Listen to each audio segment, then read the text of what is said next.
Hello, everyone, and welcome to episode 29 of the Rewatch podcast presented by the Terrible Video Gamers Club. I'm your host, Tyler Schatz, the one who bends the knee to the White Wolf, the true king of the North. Joining me this fine recording session are one Stephen Howard. The one who's under the pile of dead bodies, unfortunately. Amanda Howard. One who doesn't make jokes about dwarfs.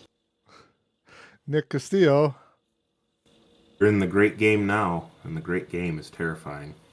And last but never ever least, Gary Delaney. We mourn the hero of the revolution. We will not see his like again. Thank God. Oh. Well, Gary, most of us don't mourn. Most of us celebrate. End the episode. Most of us End the cheered. episode. I already got a boo. The arms of the angel. Oh gosh, sick burn. Good burn. Anyway. All right, we are here to talk about episode 9 and episode 10 from season 6. Starting it off with episode 9, Battle of the Bastards. Jon and Sansa face Ramsay Bolton on the fields of Winterfell. Daenerys strikes back at her enemies. Theon and Yara arrive in Meereen. So I guess the one thing I wanted to pluck out of here is, and this bleeds into next episode then too, this is the last time we see House Bolton's sigil on Winterfell there. And I could not be happier. Amanda stopped the episode as we got to the next one and go, check, I didn't check, and rewinds it and has to go, it's the house, it's Stark, it's Stark. I didn't look. Was it burning? Like, So- for a while, Winterfell's burning. No, like I knew it was changing for the next, like for that, but it was still so satisfying to watch. Like, and I kind of like looked at my phone for a second and then looked up and was like, oh no, I missed it. We're rewinding. And Steven got mad because I was pausing and rewinding. So Gary, it is burned for a little while there, and then when House Bolton moves in and fixes it up and stuff like that, their sigil takes over the introduction part, and then after that, when Jon defeats the hero of the revolution, finally puts him down, House Stark takes back over of the sigil on Winterfell. Truly satisfying. Just Get like ahead of yourself. Yeah. Go ahead, Nick. We'll just start off with you here. I have basically just talking about the battle here is about it there, which I know There's nothing Steven's else got except some that stuff 20 too. minutes of the battle. I'm going to talk a lot about the battle as well, so I'm right there with All you. right. I wrote down a lot of stuff about a lot of stuff. These episodes were amazing. The very first thing I wrote down is Dany says, "Shall we begin?" And really, from what we've seen before up to this episode and what we've seen after in these 2 episodes alone, I feel like this is a big tipping point in a lot of these shows and a lot of these series. We've seen all these character arcs with the hero of the revolution and everything else with Dany being in Meereen and the Masters and the Harpies and everything else. And it's like, this is kind of the tipping point where I think Dany kind of comes in with this, all right, enough is enough kind of attitude. And Tyrion's backed against a wall, and he's kind of like cowering, saying, maybe we can do something else. The city's on the rise. Everything's fine. And Dany just kind of comes in and says, shall we begin? And she just lays into everything. Like she said in a couple episodes ago, her plan was to break the wheel. And we've had a lot of good discussion about, is violence the right way to go? And she starts talking right away about how she's going to lay waste to the cities. So my thoughts here, did she do the right path, or was there a different one she could have done in the situation she was in? So I want to start off with her too. One big point about season 6, I don't think we've really touched on, is this is finally the turning point in the show where it feels like for once the air quotes good guys are starting to win more and more, which is not something that we've seen in this show because ever since even season 1, Ned Stark lost his head. Season 2, I mean, well, I guess nothing too terrible happened in season 2. It was just Stannis lost the Battle of Blackwater. But season 3, the entire House Stark is gone, so it's like the first turning point kind of finally for air quotes the good guys of the show. And then though, to your point though, Nick, I would kind of back it up here a bit. They don't follow through with Dany's plan. Dany's plan is to go burn the city. But again, this is where Tyrion again cautions her and counsels her. Maybe there is a different path we can do there. And that's where the meeting with the masters comes and gets set up there, where they talk. They bring in the masters there to kind of have a concession with them to see, their surrender and all of that stuff, as she says. So, go ahead, Amanda.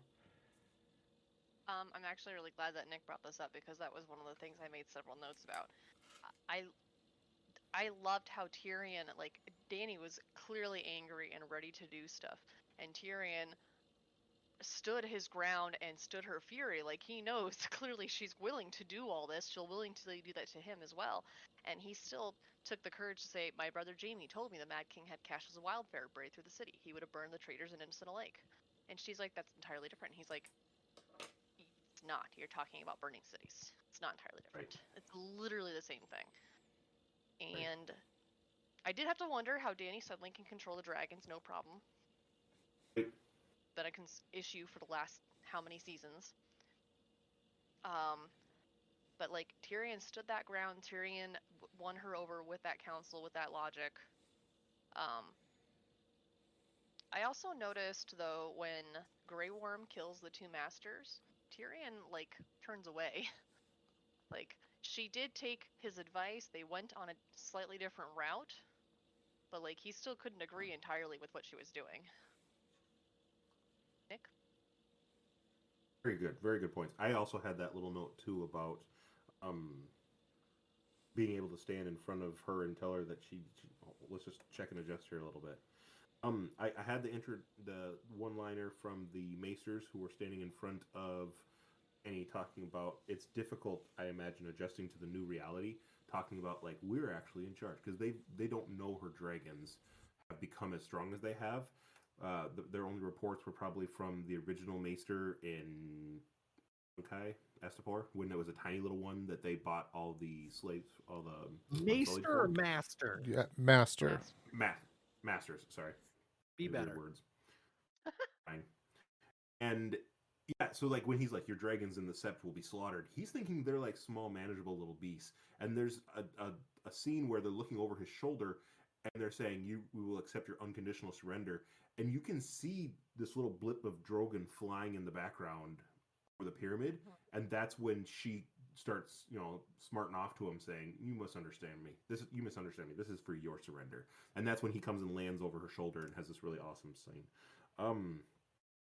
Yeah, I thought that was really interesting too, the way that Grey Worm chose to murder the Maesters.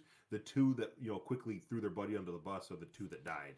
Master. The one that was, whatever. The one who was, kind of the outcast by himself. He's the one who gets to live to tell the tale about the fury that now happened in Bay of Dragons. You live by the grace of Her Majesty. Exactly. As Tyrion so eloquently puts it. And fun fact there too, if you guys didn't catch that, that's the same guy who purchased Tyrion and Jorah there for the fighting pits. Also solid throwback.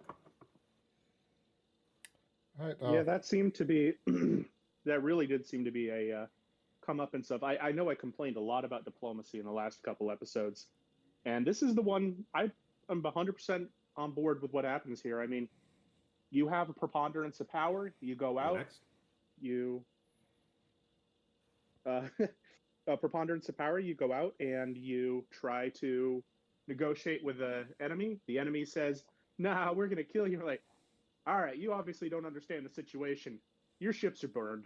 You two are dead. Let's stop the fighting now. And that is just a absolutely fantastic way of establishing, peace by superior firepower.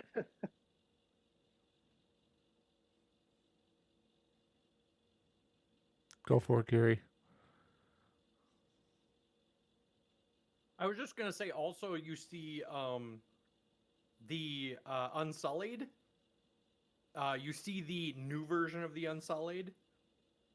Like, there's kind of it's a similar armor, but it's a different. Behind the Masters, and the people on the ship, I think, are implied to be a new class of Unsullied.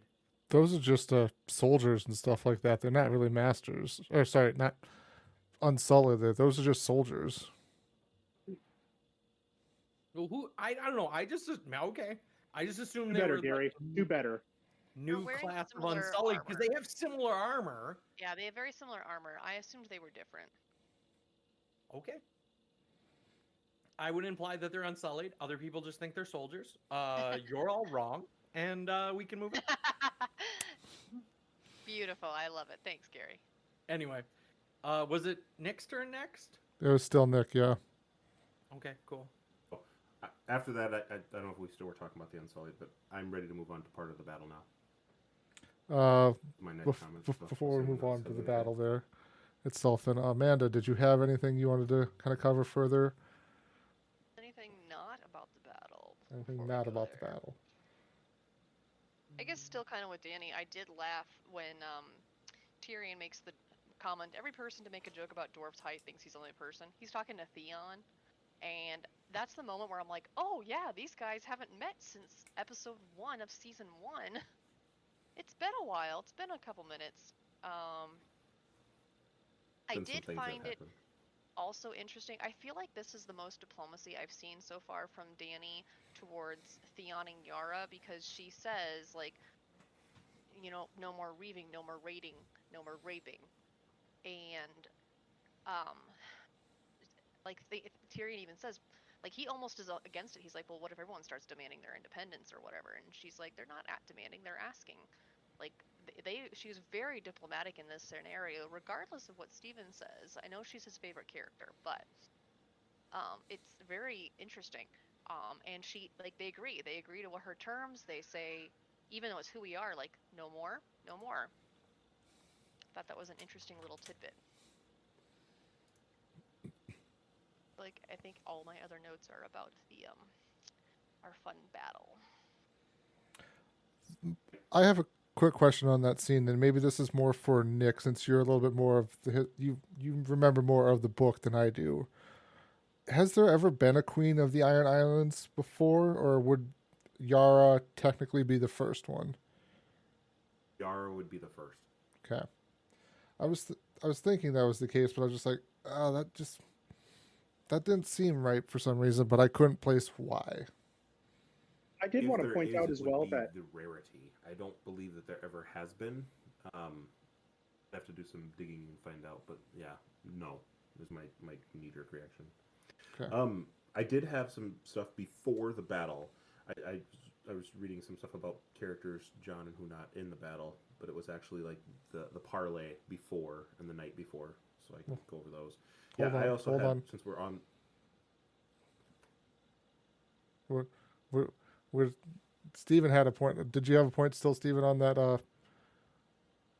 Danny's. Yeah, I did. So I also just did want to point out that that point where she says there's never been a queen of the Iron Islands, and the response by Yara is, well, there's never been a queen of the Westeros, and that is, I mean, patently wrong. There definitely has been. I'm pretty sure at least she says that. Is that correct? There's definitely been. I mean, that was kind of what the whole Dance of Dragons was in the past. No, see, that's I'm saying, but she does say that. Like Yara does say that there's never been a queen of the Westeros or something like that, right? I can't remember. It does sound kind of familiar now, but that they're definitely. I mean, it depends on. It wasn't like it was very long, but in their history, there was technically a queen during the whole Dance of the Dragons. It's just it constantly changed back and forth as one side won and then one side won.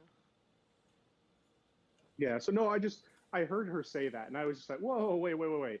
So yeah, there's never been a queen of the Iron Islands, but there's definitely been a queen of the Westeros. I think we're not on the exact same footing here. She's trying to, I think, make Dany feel a little bit more superior than she actually is, and if Dany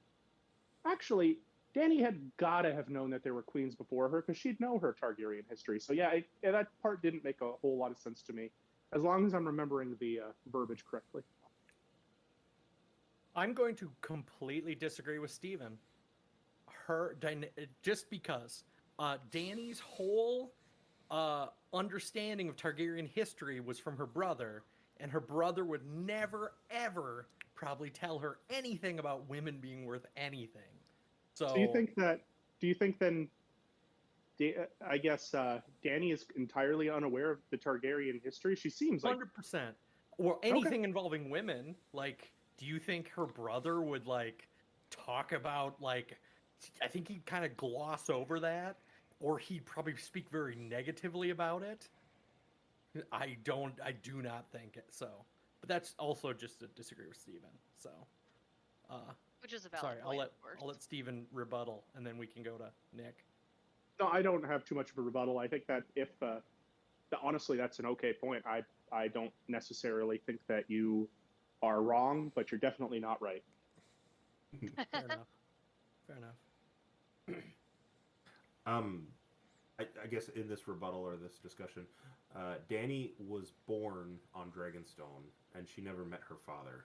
She was she was born in Pentos, maybe. No, she was born in Dragonstone. That's where she was born. But then immediately whisked away with her brother Viserion to the Free Cities. So yeah, whatever she knows was basically just what her mother before her mother died, and more likely what Viserys raised her up to be. And if Viserys has always thought he was meant to be king, I would find it very hard to believe that he would give any notion to the fact that someone other than him, maybe even like I could see myself and another person of the same gender being in charge. So yeah, probably rare. Amanda. I actually find that a really interesting point, Stephen, because even in the books, there's a lot made out of the fact that she does know some history, and she speaks High Valyrian fluently, very fluently. And she's even says in the show at one point, like, I'm a Targaryen. This is my mother tongue. And she was basically raised by her brother, but they also did flee with another person. It was one of the members of the Kingsguard. So there's an argument that maybe he taught her some stuff too, but I bet you regardless that it wasn't an extremely thorough history, because at one point, like at her wedding, Jorah presents her with some books of history of stories and tales from Westeros, and she's thrilled because like she doesn't know a lot about this land. So I bet you it's kind of a mixture of what she does and what she doesn't know. I was always confused that her High Valyrian and some of her education seems to have gone so well if they were constantly on the run. Because no matter what, a 7-year-old brother is not going to be a good teacher. So, interesting point. Interesting point. Yara could also be bad at history, so who knows? There's probably not a lot of education amongst the raping, raiding, and pillaging. You mean they're not breaking out their textbooks and chalkboards on the ship as they're going from coast to coast? Well, Right. I will say, and this is a boo history moment, there were a lot of royals that traveled around, and they'd bring tutors with them. So, I mean, there's every possibility she could have found a tutor in the Free Cities. That's not something I think that would be very hard to find. I mean, she had a tutor that taught her how to make love. I don't know. I'm sure that's a pretty low bar behind that. Maybe Ilario and Pentos there helped her with the history and stuff like that, since they were staying at his house. It could be self-taught too. There's always like tapestries and nice tableaus and things like that on the walls I'll of show fancy rich you people's houses. tapestries. Thanks, Gary. Yeah, If you I call this a mean, tapestry, then I am Mickey Mouse. we definitely know at least one member of the Kingsguard went with her just because of references they make in books to find out things. And maybe like if she had stayed with Magister Illyrio for longer, I'm sure he would have arranged for tutors at the time. But there was definitely a portion of the time where they were on the run. So her education, at the very least, is somewhat broken up. Does anyone have anything else about the episode we want to talk about before we shift north to Jon in the battle? I might have. I'll let. Go with Gary. Go with Gary. I realized that Sir Davos finds the burnt horsey. Nope. That's all dealing with stuff up north there. I meant basically anything else besides anything dealing with anything up north. Oh, okay. Then mine's up dealing with that. You're ahead in the game, guys. Yeah, that's it. I mean, I'm sure these will be quick points. So, Nick, did you have anything final there? Are you good? I have stuff about the parlay when they meet before the battle. Okay, that's Oh, all I up don't north know. there. So we'll just go ahead and then shift to everything going on up north there. Basically, the best part of the episode, one of the best episodes of the whole show. Definitely one of the best battles of the whole show. Definitely. I can tell Steven's so ready to talk about just the battle tactics and everything. Great outcome for Gary. All right, so yeah. Let's Don't just go. goad me, Tyler. Don't goad me. All right. You guys been talking about the parts happening around before the battle starts there of, I'm guessing, Davos finding the stag from Shireen, and then also to the parlay, as I called it, between John and wow, I already forgot his name, Ramsay. So let's just jump into the first part, the Davos finding the burnt stag there of Shireen's. Can we point out that Gary called it a horsey instead of a stag? I mean, Point out that is actually very Gary. I am not surprised by that. Gary's muted, so I think he's agreeing with us. Oh, sorry. No, I was in a rush. You were like, "Oh, do you have any points that aren't about the battle?" I'm like, "Fuck. What about this one?" And sorry, I know it's a stag. Yes, Lady Shireen. And I was gonna ask, and this is kind of leaning into the next episode too, where it's covered. But what does Davos think happened to Lady Shireen? Does she just think that the whole royal family died in the battle? I think Melisandre just told him like that they lost. She didn't make it. That they're all They dead. didn't. Yeah. Yep. Fair enough. Different when you have details. Whatever. Nick? Yeah, like Melisandre rides into Castle Black and hops off the horse, and he's like, "The princess, where's the princess?" And I think she just like, terrified face walks right past him, like not wanting to say, and that's his understanding that she just died. He believes in battle. I had written down too, Gary, I'm surprised you didn't jump on this because there's some awesome one-liners here. The reason Davos went walking to go find the stag is because he's having an awesome interchange with Tormund about, like, what do you do the night before? And Tormund says he loves to drink, and he says he drinks sour goat's milk, not the grape wine piss that you Southerners drink, which is, ugh. And then Davos says the reason he goes walking is because he's shitting his guts out, and nobody hears him. And Tormund says an amazing line of, "Happy shitting." So that was good. But yes, then he finds the stag, and clearly it's in a pyre of some sort. So he puts two and two together, and yeah, you can see that it was not a happy ending for the princess, unfortunately. That was my note. okay. Then we could just jump over to, like I said, the parlay, as I called it, between John and Ramsay, which was another great moment of showing how good Ramsay is getting under people's skin there, or how he attempts to basically get underneath John's skin by not referring to him as John or Snow or anything like that. He keeps calling him bastard. Every reference is bastard to him, which is kind of funny because Ramsay is also a bastard, but go ahead, Nick. That's exactly my note. Spot on. I counted that he calls him bastard like 9 times. And I wrote down the things that we despise the most in others are the things that irritate our own demons. Every time it was brought up, Ramsay hated the fact that people considered him a bastard, and he felt so prim and proper when he was anointed by Tommen's decree. And when Sansa even had mentioned it to him earlier, she said, "By another bastard." Like, put him in his place that he's a bastard. So Ramsay really thinks he can get under Jon Snow by continually calling him bastard. And I wrote down, actually going all the way back to episode 1, how Tyrion had referred to Jon and said, "People will not forget what you are. Don't forget what you are either. Wear it like armor and it can never be used to hurt you." That's where my mind went. Also, it was the introduction of Lyanna's resting bitch face meme. Yeah, the stink eye that she gave The him. stink guy from the back just stared him down. Just want to point out that Ramsay is no longer a bastard. He was legitimized. So we are saying that, oh, he's a bastard, he's a bastard. This is I think it could be a point that Ramsay is trying to make, is that my dad, even though I killed him, actually legitimized me. What does your dad do? Nothing, because obviously he believes that Ned's his dad. So we are talking about it as if there are 2 bastards on the field, and they're legally, at least, are not. There's 1 bastard, and there is a legitimized son.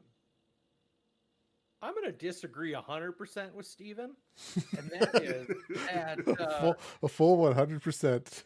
I'm now. no- Ramsay no- is I wanna know what this- legitimized as a non-bastard by the Lannisters. So in the North, like, he's surrounded by Northmen. Do they consider him a true-born lord? No, he's still a bastard. He's just the warden of the North still. That Can only doesn't be- matter. His dad legitimized him as well. You can only don't be think- sorry. legitimized by the king of the land. So it depends on what you believe is the king. But I think everyone his- behind John thinks of Ramsay as a bastard too. Right. That's what I'm saying. Roose Bolton recognized him as his true heir, even though he's a bastard. He was legitimized as no longer a bastard by Tommen. But that was where the questioning becomes, because there's the unsung rumor that Tommen is not really a Baratheon. So a bastard is legitimized as a non-bastard by a bastard. Yeah, I mean, yeah, but I mean, it all then goes into the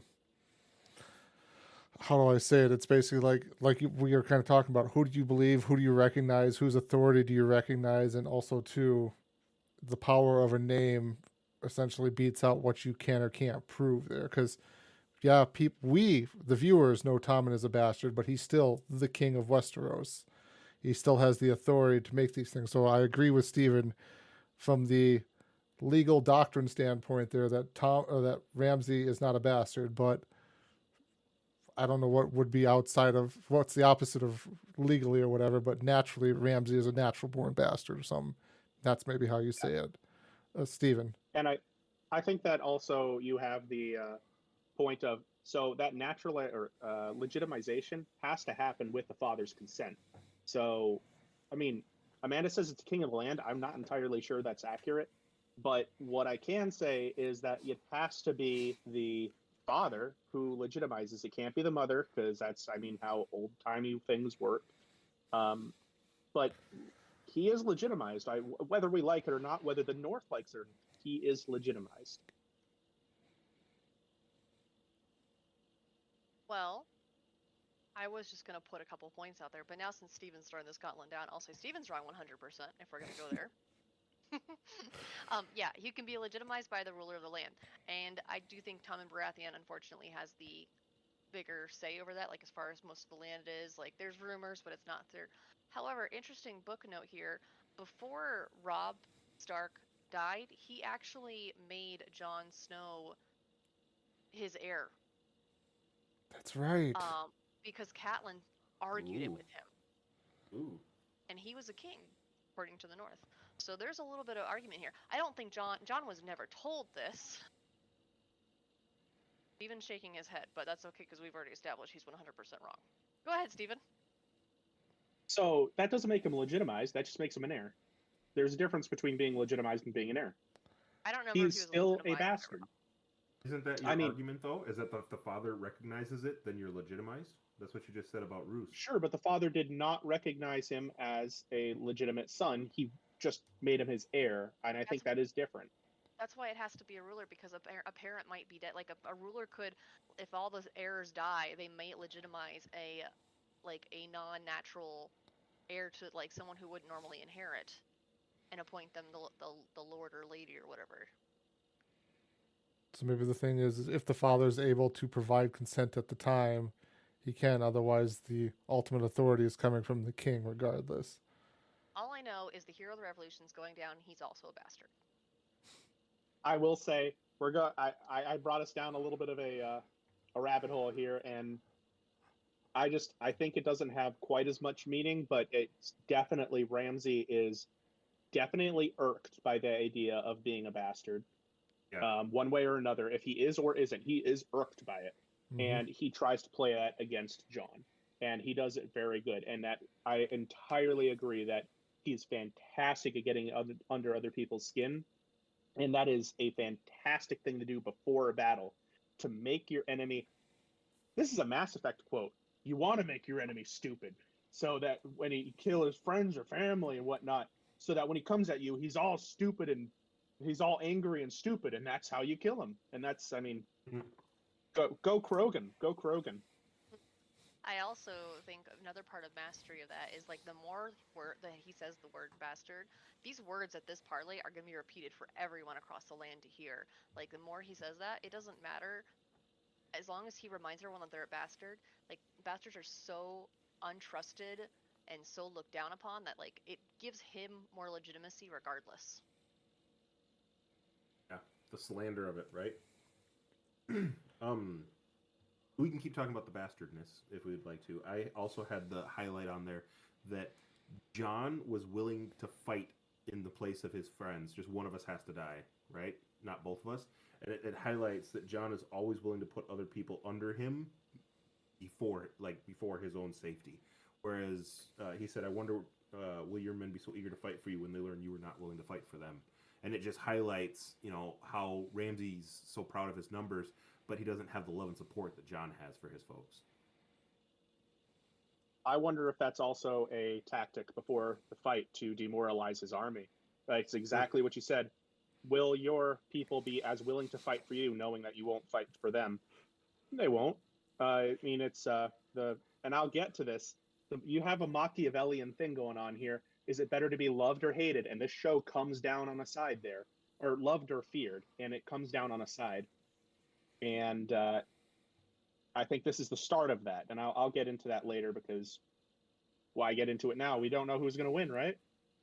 No, fuck that. Jon wins straight up. Yeah, I- spoiler. I was gonna. I don't know what jump in on- Machiavellian means, so all I heard was wah, wah, wah, wah, wah, wah, wah, wah, wah. Back to you, Nick. Before Gary dumbed us down, I was gonna jump in on your Machiavellian quote, and I say both. I want people to be afraid of how much they love me.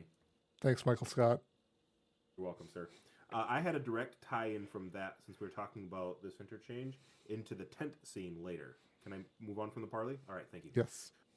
In the tent scene, I highlighted the interchange between Jon and Sansa. After everybody leaves, and it's just the two of them arguing about, you should have listened to me, I know him, and she goes full in at Jon about how dangerous these tactics are, because she recognizes them. She knows them in Ramsay. And she says, you should have listened to me. So, very obvious answer here, but I was going to say, what's your take on this? Should Sansa have been included in that War Council discussion?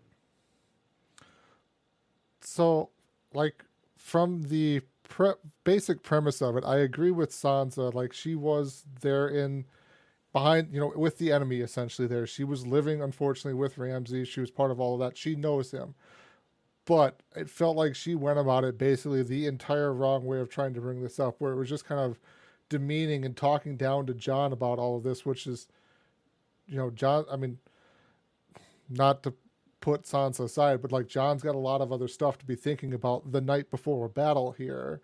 So I kind of basically just like wrote it down, like, what the hell do you want Jon to do then, Sansa? Because you're bringing up this point and everything like that, but you're not bringing any, you're bringing up problems, but you're not bringing up solutions to the problems there, basically, other than, you should listen to me, okay? What do you want us to do? And she doesn't have anything, which she doesn't know military tactic and understand everything. I understand that, but it's like, what else can you provide us then? And she just keeps it just felt like she kept berating Jon without really having a solution to anything. Amanda. I actually did think the same thing at that point because, like, I absolutely do think she should have been kept in on it. Like, she doesn't know battle. Yes, you're absolutely right. However, Jon's been in other situations with people who weren't very good at battle, and like at Castle Black, there were people that specialized in different things, and there was a variety of them brought to councils to try to decide what to do. Like, and Sansa was definitely not left out because of her not knowing battle. It was because of her gender, 100%, I think. Um, so I think she should have been included then, but I don't think she was bringing anything to the point then later on. Go ahead, Steven. I agree with you. Yeah, I think that she was definitely excluded because of her gender and how she is seen. I mean, she is still seen very much as I would say, a fragile somebody that needs to be taken care of. She's not seen as a force in her own right. So why would you bring someone that you don't see as a force in their own right to the negotiating table? And then further, I don't exactly know what I'm with Tyler on this. I don't know what she wants. It's maybe just to complain. And I get that she's in a huge emotional spot right now. But maybe let the generals do their job. I'm getting Catelyn vibes here in, oh, well, I want to be included. Why do you want to be included? So I can complain. Like, no, you're going to add nothing. So I'm going to disagree with all of you because I actually thought that on a rewatch, he telegraphed that John was going to fall into a trap. And guess what? John fell into a fucking trap. Like, she fucking telegraphed it, like, not going into the battle, but John walked into a trap and led the rest of his army into a trap that Ramsay set. Like, John overestimated his battle ability, and he walked into a fucking trap. Nick, I guess I think he walked into a trap. You all think that he was being a fucking courageous, like smart leader running his whole fucking army into the middle of the battle. I'm going to go ahead and disagree with you, Gary, 100% here. I think two quick things. First of all, I disagree with Steven. I think that you're right. She doesn't know battle tactics. She says as much. But the reason she wants to be heard is because she knows what will happen if they lose. That is her whole argument. It's not what she wants the outcome to be. It's she is terrified of the repercussions if they fail. She says, and I wrote down specifically with my note on this interaction with the two of them, is she walks out of the tent and says, no one can protect me. No one can protect anyone. She says, I will not go back to him alive. She basically walks out and says, I will die before we lose this battle. I don't think that she wants John to do a certain tactic or do something because she doesn't know tactics.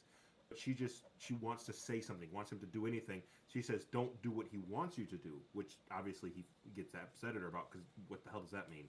But just like you talked about, when they do get into the battle, which we'll get into in a second here, he wants to do the right thing and save his brother, but in doing so, he does put himself in a very poor position, himself and his rest of his army, and that's the thing that gets him goaded into doing the thing that's dangerous and wrong.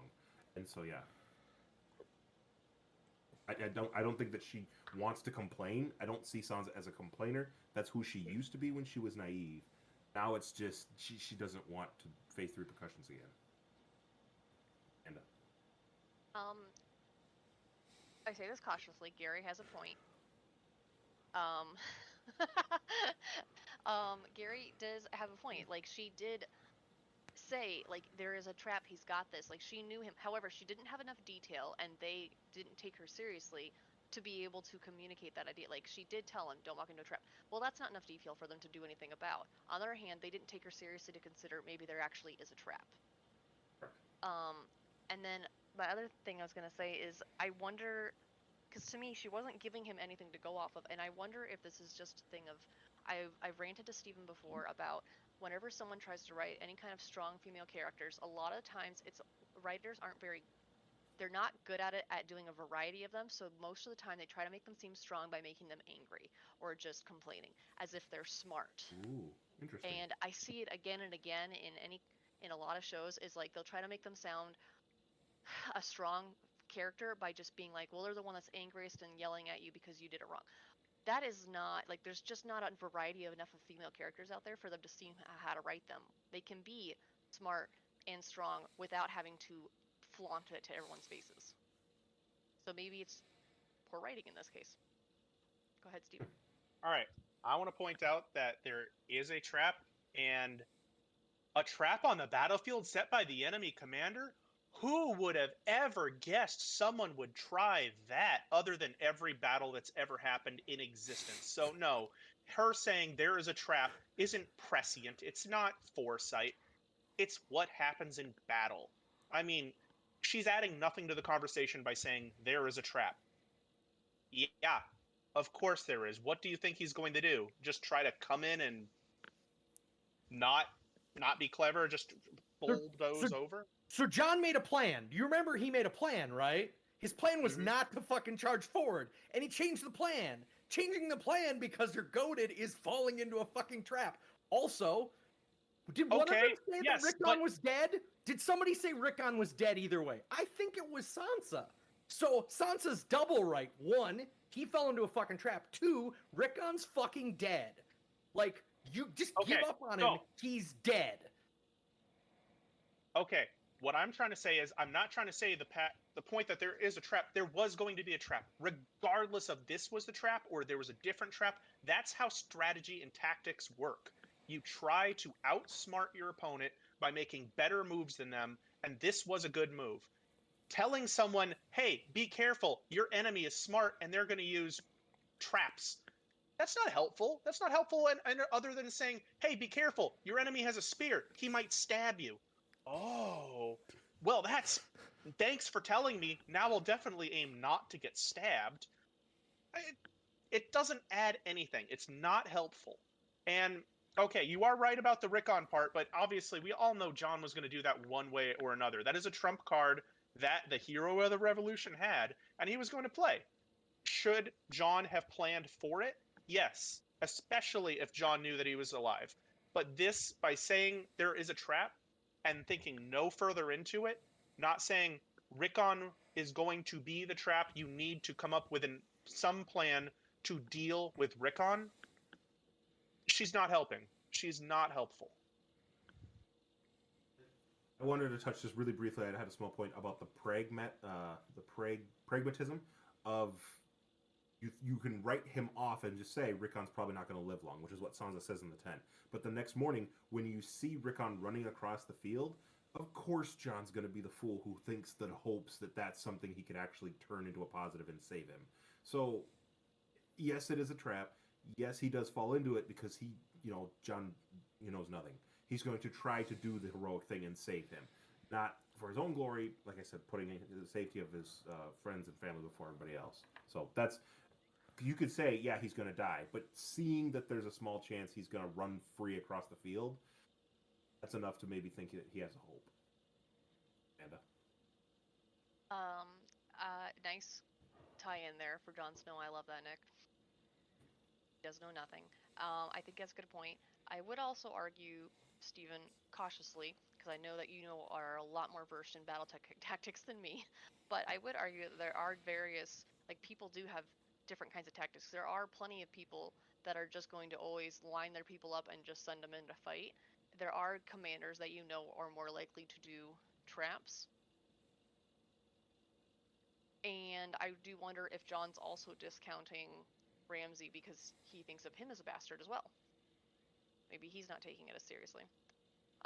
But I did write down specifically, talking about Rickon, Jon's face when he sees Rickon dead, is he hearing Sansa's words in his head at that point, or is he just hearing the blood roaring through his head? Go ahead, Nick. To answer your question first, a little bit of both. I think he realizes, just what I just said, the realization that Rickon was probably dead from the start of the battle, and then seeing it actually play out, he saw that kid grow up. He saw that kid probably be born, all sorts of stuff that's flashing through his brain, and he hears Sansa saying he's probably going to die already because he's the one true heir. Ramsay's never going to let him leave the battle.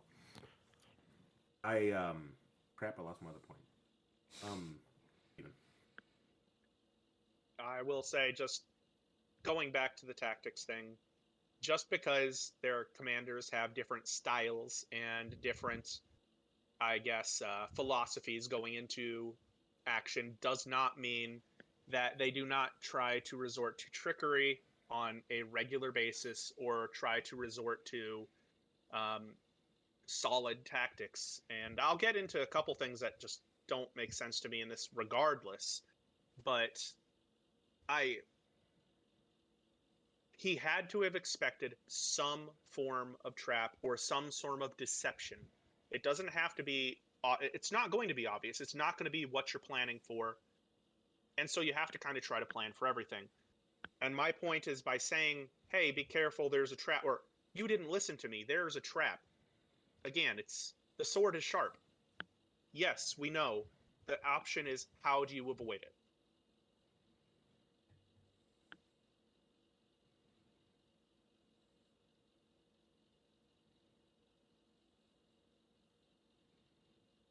I can go next. Okay. I remembered my point I was going to say. I forget who made the comment. I was going to say, maybe, I was wondering how many of these other people know that Rickon is alive. They all do, because that was part of the parlay there, where they brought the dead direwolf head out to the field there and said, "We have your brother." Actually, wasn't Rickon was supposed to be that in Bran, where the two boys were burned by Theon? So wouldn't most of the people in the countryside think the boy is dead anyways? The fact that he comes out, then only a handful of people would probably recognize. Oh, he's not. He wrote the letter to John, but if John hasn't told everybody else yet.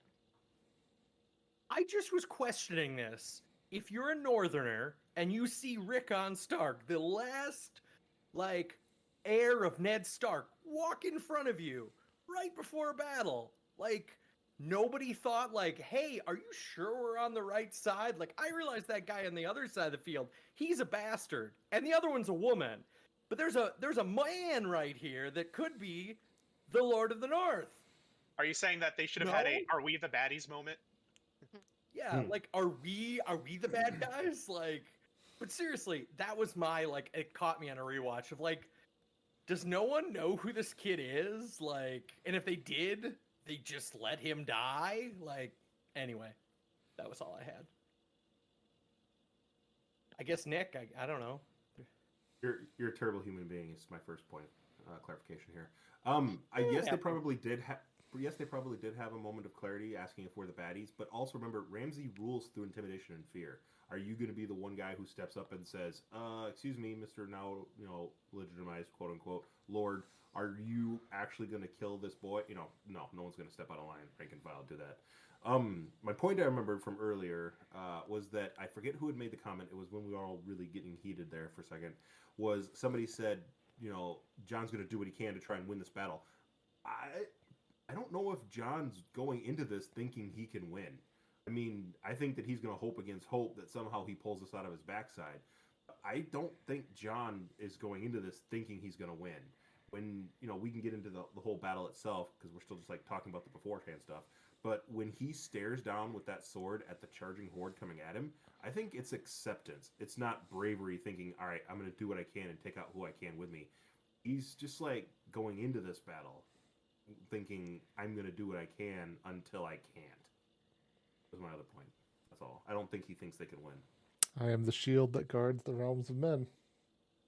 Exactly. Point right there. 2 seconds on that. A shield is not an offensive move unless you're Tyrion and you bash him in the face with it. He's the shield. He's going to do what he can to defend his homeland from what he perceives as the invaders. He doesn't think he's the sword that's going to go in there and right wrongs and slay justice. Nick, there is a theory of philosophy out there in international relations that states that all weapons, whether offensive or defensive, are offensive weapons, because a defensive weapon means that you will be using an offensive weapon at some point. Ergo, you are wrong. But no, you're right. All right. So we have been building it up to it. Let's talk about the battle. Stephen, might as well just go to you. Just let you get it out of your system there. I understand the tactics are bad. No, I'm going to start with a positive. I'm going to start with, and I talked to actually Nick and Amanda about this at the same time because we happened to be doing something. I was playing a game, and the one shot of, and I know it was probably cut, but it was cut very well, of John fighting in the middle of that battle, of everything flying around him. Fantastic. And you do not, at least not that I can think of, you don't see anything like that again in this TV show. You don't see this one shot of everything happening at once, of chaos, of a real good battle fight. This is a fantastic shot of the battle, of the chaos, and it happens not long enough, honestly, but it is very, very good. Second thing, this isn't how cavalry is used. That's not how cavalry is used. You don't use it to charge people. It's cavalry is flanking and scouting and skirmishing off on the sides. You don't charge with them, so that's not a thing. But yeah, no. On a rewatch, did anyone else I was very surprised by the amount of plot armor around John in the middle of the battlefield. All fucking arrows are aiming at him, missing. I think Tyler's next. So my quick point to jump in there is this was something that I remember reading about too. The way I took that part of John surviving all the arrows and stuff like that was just harkening back to the Lord of Light protecting him for his purpose going forward. That's how I interpreted it, because he has a larger part to play in the wars to come there. So he didn't get brought back for a reason to just go out and die again. Nick. I'm glad you said that. I realized that we had missed that one-liner where John talks to Melisandre the tent, because he had told her, if I die, don't bring me back again. And yeah, what kind of a god would bring someone back just to let them die again? And that was my same thought as well. It seemed almost too on the nose that the main protagonist character doesn't get hit. Yeah, he has the moment where he like ducks and all the arrows land perfectly around him and none hit him. And the swords and the din of battle, he's just like, where he stands, no harm can befall him. And it seemed almost too weird that like, in the moment when you first watch that scene, you're like, this is so crazy, and it is. It's an amazing scene, well shot. The din of battle, like you said, Steven, you can't give orders from that area. Like, he grabs some dude, screams in his face, call the Rangers, get them to... And the dude takes an arrow. Like, you can't organize that chaos at that point. You can't hear anything. You can't see past the dirt flying from the horses running past you. And so I thought that was very well shot. But the fact that, like, he seems untouchable for a moment there, it could be the Lord of Light, because it's very... I think I've mentioned a couple times, there's, for all the talk of the Seven and like old gods and the new, there is some sort of supernatural force, not only that brought John back, but that is at work when people talk about the Lord of Light, as far as like resurrection and flaming swords and whatnot. So, who knows? I honestly think that Gary is not entirely incorrect on this. I think this is main character syndrome happening, and I think you're getting the same exact thing that happens with say it comes down to the one shot as well. To have a character go through like a one shot in that cool of a scene, they have to be surviving some crazy crap. And you go back to Saving Private Ryan. That happens on the beach, right? When he comes in, everything's happening right. It's a one shot. Everyone's dying around him, and that's kind of what shows how chaos it is, how chaotic it is. And he survives, but he's the main character, and you need to be able to get his perspective to do a one shot. So this is, I think, a little bit of the how you have to film it if you're going to be doing it this style, and main character syndrome. I don't necessarily honestly believe the Lord of Light is all that powerful in this world, personally. They can do magical things. I'm getting some weird things from Tyler here. He can do magic, or the Lord of Light can do magical things and can do random other stuff. But if it is some omnipresent god, why doesn't he just nuke the capital? So Steven's a little more atheist, and Nick is a true believer. That's what I'm getting here. Well, to me, it doesn't have to be a scale or a gradual thing. I mean, so what determines enough to make you a believer? Like, not just rhetorically. Chaos is a ladder. I mean, exactly. But I mean, does John have to take an arrow in the knee? I mean, does that really hinder him in the midst of this chaos and for the rest of everything going on? I mean, in a more if he's not impervious and we see him like take an axe to the back of the arm and he still keeps shoving it off, you know, it's like, well, then apparently he can just, you know, beast mode and keep going if he takes an axe to the back. So for me, I like the all or nothing, because it shows the chaos around him. It shows maybe there's something else going on here. I don't know if it's plot armor. To me, it seems almost too plot armor. That's why I'm thinking it's something else in the greater scheme.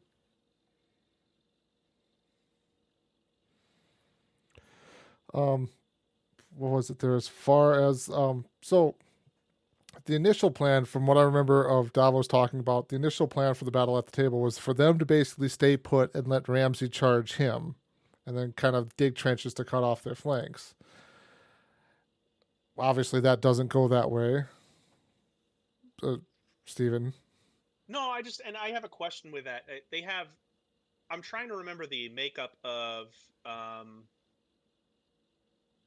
John's forces, and I almost feel like it was a bunch of mounted guys, like a small force of guys just with the free folk, so the guys with spears and axes and whatnot, and then a contingent of archers.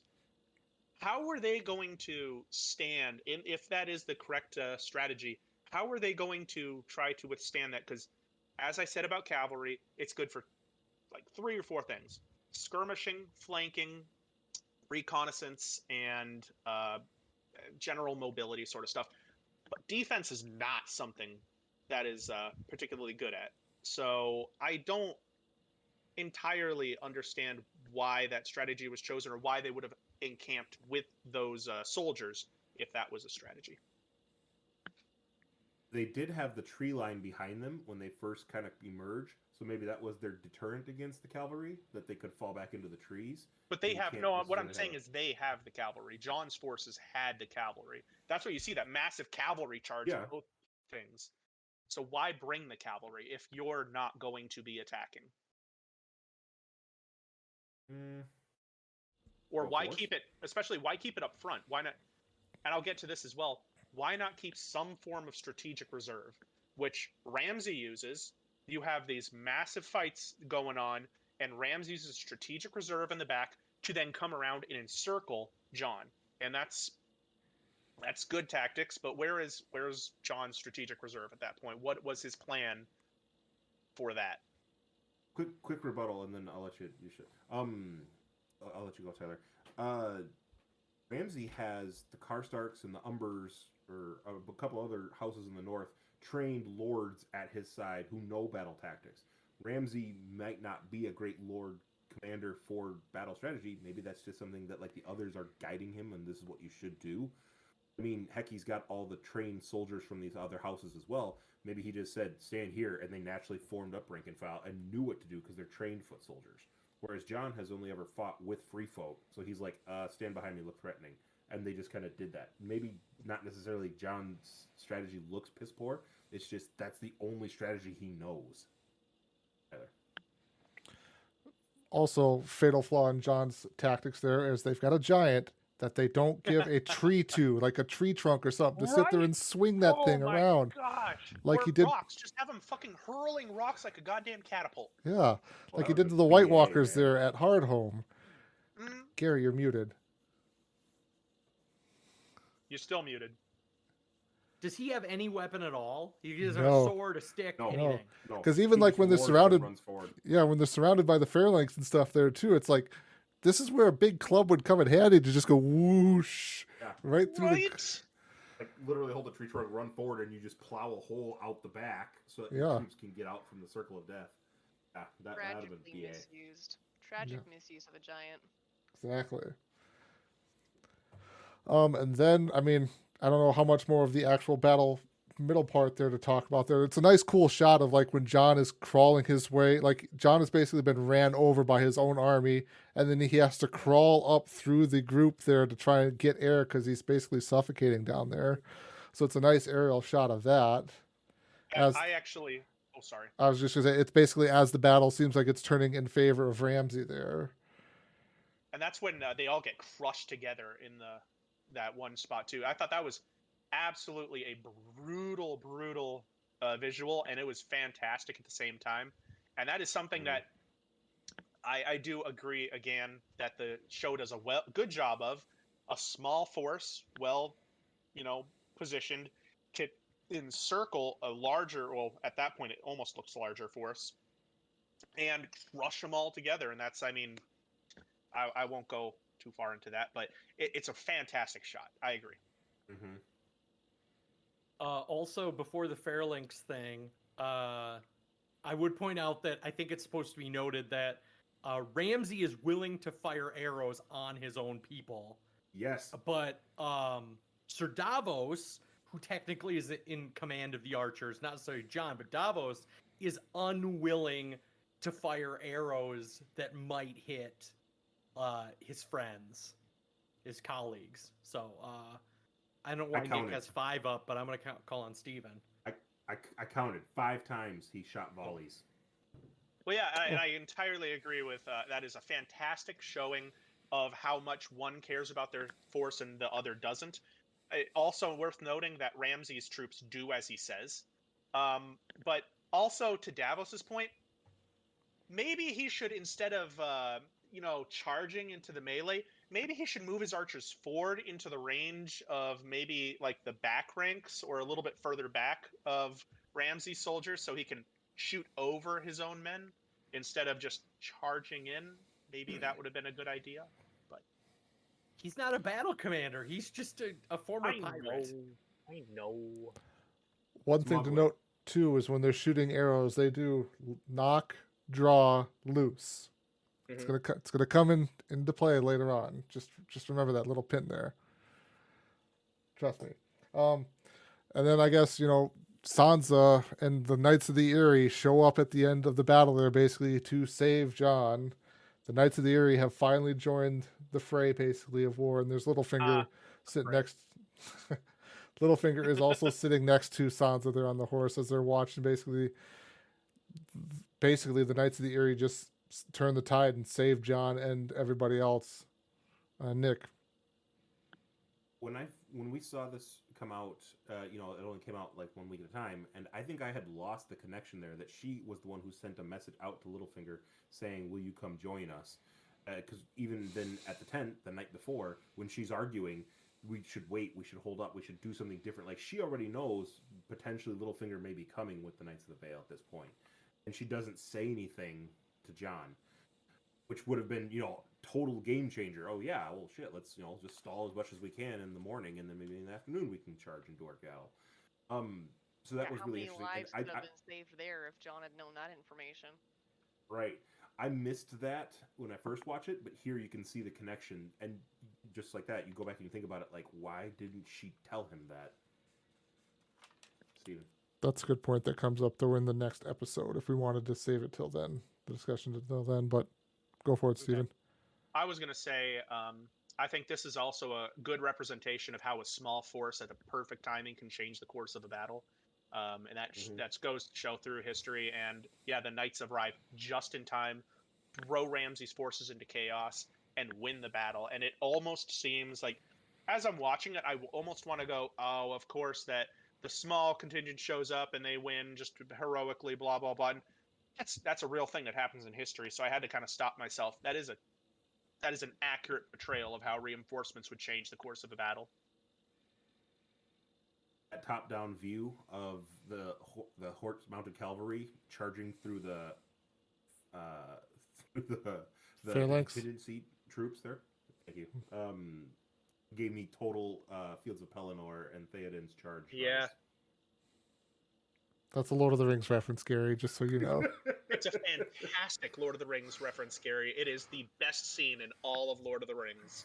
Theoden is one of those arbitrary human-y characters in the show that I don't think makes it to the last movie, and that's about all I know. Then you don't know much, because he definitely does.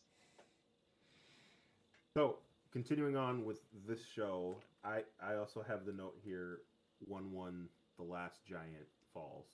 Yep. After busting down the door. And then Jon beats the ever-living shit out of Ramsay. Fantastic. He walks down, him walking up with a great bow first. Like, that's no small feat. Like, the fact that he's knocking loose and arrows at him, point blank, and, like, when you see him pull up the shield and block those, he's got, like, a solid 4 inches of penetration on the shield. That's a powerful bow. Yeah, so in that case, then yes, then the shield would have been a weapon. So I wanted to note this, and this is maybe, again, another history reference, but I apologize. I'm sorry, Gary.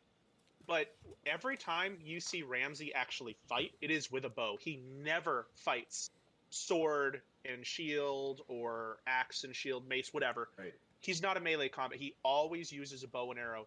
And when you go back into the history, say, to the... I'm sorry, Gary, to the Siege of Troy, Paris was also the person there who always was using a bow and arrow. He never fought in melee combat, and he was a wimp for it. It was always shown to be that is what made him so wimpy and so useless and so, not worthy of anything. Is that kind of trying to get those vibes here too? That Ramsay talks a lot of game, but he's not actually there for it. He's going to fight from the side. He's not going to be right up there. So he talks game and he's not there. Mongols I knew nothing about history, half. and I knew nothing about this Paris person. But It's a I will city in point out France. that he also doesn't juke or jive Jon. You notice how all 3 arrows are directly at his head. I feel like arrow number 2, aim at his knee. He goes, right over my face. You're like, well, I got a fucking arrow in your knee now. Suck it. You didn't see that coming. Like, all 3 arrows are very telegraphed, very straightforward. Also, John seems very fresh after everything that's happened before this, and running up the hill to Winterfell to like just be at like full fucking energy. Like he just had a breakfast shake, and you know, was just charging into the day. But anyway, that's all I got. Amanda? I actually wrote down something for the beginning of the battle about Rickon, which I actually think segues into this. Ramsay is proven to be an expert bowman. Like, that's a really good point. He always fights. He's an archer, and archers can be looked down upon by other melee troops as like, though they're not at the same. But because I wrote down for Rickon, like there was a lot of debate on the internet once this episode first came out about what Rickon should have zigzagged. Zig and zag. And would it have helped? Well, maybe. And Stephen and I debated it for a brief moment before we realized we were never going to agree, and we just needed to drop that before it became an argument of would it have helped. But on the other hand, Ramsay is clearly an expert archer. He would likely never have set Rickon loose if he would miss that shot. Same way as when John's coming for him, I can easily see him being like, this is my chance to like he's going to defend himself with his bow. It's what he's got. He's an expert bowman. I don't know why he didn't go for the foot or something, but maybe the armor would cover it. I don't know. Should have gone for the head. Also, does Rickon know anything? Like, we haven't really gotten the sense that Rickon is very knowledgeable on the world. Or very worldly, as they say. He's what, like 8? Yeah. And he's been on the road for the last 3 or 4 years. Yeah. Should have zigged and zagged, Gary. He should have zigged and zagged. Yeah, I'm pretty sure Ramsay still would have gotten him. He's literally used to hunting women through the forests with his Running bow adults. and his dogs to take them down. So I'm pretty sure even if Rickon zigzagged, Ramsay would have So gotten what's the deadliest game? Women or small children? Ooh, what is the deadliest game? I love the reference. The deadliest game would be people who want you dead as well. If people are running away from you, they're not as terrifying. The deadliest game is the fact that you're also being hunted. Yeah, fair enough. Otherwise it's just sport. 2 things. I agree with all the references about history, about people are traditionally looked down upon boyars, but Genghis Khan and the Mongols captured half the known world with the invention of the bow. And then also the force I was going to talk about with that bow. If that bow at that range can penetrate through that, I would say maybe leather or hide shield, that bow and that arrow would break his bones at that distance. Like, it's not necessarily like, yeah, he could hit him and it'd be like, oh, I got an arrow, ow. Like, legit, it would cripple him for the rest of his life. There's so much force in that shaft, and the way it hit, it was, yeah, that's... I would cover my face and give up my knees in a heartbeat. Nick said shaft. Yes, I did. Big I do have diameter to shaft. ask, how on earth do the Bolton men, like, on the walls of Winterfell not be like, dude, there's, like, an army following you, like, you need... Or Like, they they hit all- this fucking Giant. giant. Giant. How do you not see the giant? Like, I think Ramsay's plan was actually saying, yeah, they can't siege us here. We'll laugh them out. It'll be fine. There's a walking siege weapon coming at you guys. Maybe tell someone. Right. Without a helmet. They all I don't think he has Without a a helmet helmet. on either. they all shot at him as soon as there's like a good 45 seconds of everybody shooting down off the front parapet trying to After take he's him down. at the door, it's a giant. You Yeah. can see him from like at least 20 feet away. Yeah, And I don't there's a really battle understand being- this. There's mean, a if you battle send being all- if fought, you like, outside... I'm Yeah, so sorry. if- Go ahead. No, you're good. No, you're good. Spot on. There's a Go for it. battle being fought outside the walls of this. At the very least, everyone in the castle would be on the walls watching or cheering or on standby for, like, hey, if this goes bad, we are sieging. Like, no, instead, everyone just walks in like, hey, we're going to hang out here. Oh, How'd the shoot, battle there's go, a guys? giant. Maybe he sent all his great archers to go fight, and he didn't have anybody left. I don't know. Should have had a lookout, Ramsay. The trainees Should've were left on it guard. Also, like, Exactly. I don't get the sense that there's, like, any assumption of, like, hey, maybe we should give up now. Like, after the gate is breached, I think that I don't know. Steven could disagree with me, but I think that's the point where most sane human beings will be like, "Oh, you got a giant. He's gonna die, but you got a fuckload of people behind him. I'm good. I'm good." Sorry, Yeah. I got an F-bomb in there. I mean, they could. They could try to rebar the doors, but no. At that point, I'm pretty sure you're right. When the wall has been breached, at that point, you have an entire army coming at you. I'm standing on the wall, and I'm third string archer. I'm not even second string. I'm a third string archer. I'm going, no. But I will say, to Amanda's point as well, that is a good. There would have been a lot of people on those walls, normal civilians. Every single soldier would have been watching this battle. That is something that happens every single time since. I think it only stopped in like World War One, but I mean, to tie in your reference of Paris, it literally like that was in the Odyssey was like all or the Iliad. Sorry, they were all on the walls of Troy watching the battle every day. So that would have been something that everyone would have been watching, and at least one guy with a 50 IQ would have been, guys, is that a giant coming at us? Sorry. I think Ramsey's coming too. Like, fuck Ramsey. Let's just lock the door and stay in here. Like, Right. This doesn't look good for us. Let's bar the doors. There's two What are you guys gonna like do? there's like two guys further on the wall being like, dude, you bet wrong. You owe me 50. like, it's better to beg for forgiveness and bar the door and let Ramsey get killed outside. All right. And then the episode ends absolutely perfectly for the character to wrap up. Ramsey is killed by his dogs because Sansa Eaten turns them to. alive. Yep. And Sansa walks away with a nice smirk on her face, finally getting some revenge against this guy. Gary, I have to ask, You did you cry? Did I cry? It was your hero I of the asked? revolution. You ready? You ready for the? I'll let everyone else have their points, and then I'll tell you the fucked up thought of the episode. Oh, God. You haven't said it yet? Oh my goodness. Okay. I highlighted also too the reference that Melisandre did foresee in the flames, the Bolton banners falling, and it's a clear showing of them dropping to the ground in mass, and it cuts right to her face smiling. Oh, Correct. the Lord of Light works in mysterious ways. Real You quick can- before. Sorry. I was just saying, as far as the dogs eating Ramsey, you can hear him gurgling and sputtering long after she starts to turn and walk away. Like Yeah. it's graphic. I'm glad about it. I'm entirely fine with the man who flays people alive for fun to be eaten alive by dogs. I will say, what do you think of John's reaction when he finally gets to Ramsey? He does not kill him. He does not engage him with a sword.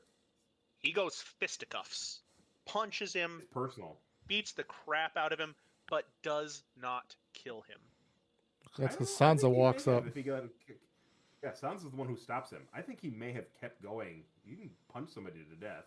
Based on the idiot director commentary at the end, it's assumed that John didn't think that Ramsey was his to kill, that he was leaving him for Sansa to get the revenge. I'm assuming you're talking about Dave and Dan, their commentary at the I end. don't know. They're both D's, I know that. Yeah. Yeah. Yes. I guess I don't know. I think that because he had heard of all the horrors, but he saw him kill Rickon right in front of him. I think that John would have kept punching him until Ramsey passed out and the threat of him pulverizing him to a pulp to death was there. I don't know if he would have left him to Sansa once he knocked him on the ground, punch him a couple times and then stop. He didn't stop. Sansa called out to him and he stopped. I don't think Sansa said anything. She just walked up. John Yep. finally realized who it was and stopped because, again, No, she said something because why would he didn't look. He looked over and he saw her, but she said John something. I don't Oh. usually like to agree with Nick, but I think Sansa might have said something, but well, even if she did, I'm going to barf a little bit, agree with Gary that John knows that killing Ramsay was not his kill there, basically. That's Sansa's. Agree to disagree. I will agree to disagree in the sense that means you have to agree with Gary. So in a way, I still win. I'll take it. All right. Well, that was a longer discussion than I ever thought it would be. So we are going. Oh, yes. Gary has his effed up thought of the Nope, keep episode. going off 3 times. Screw him. Keep going. My last fucked up thought of the episode was, what kind of dogs were they, and did it affect puppy adoption? Like, I think they were like bulldogs. Oh no! They were like, Puppy adoption? Oh no! Actually, Gary has a point. In a real life, in our life, not in like the Westeros, that sort of crap has a real life effect. I hope that didn't actually happen. It's like a Oh my bulldog. I God, mean, yeah, I don't know if nice it's supposed to be point. like a bull. It's not not a a- lab. It looks it's- like maybe a bulldog or Nope. something.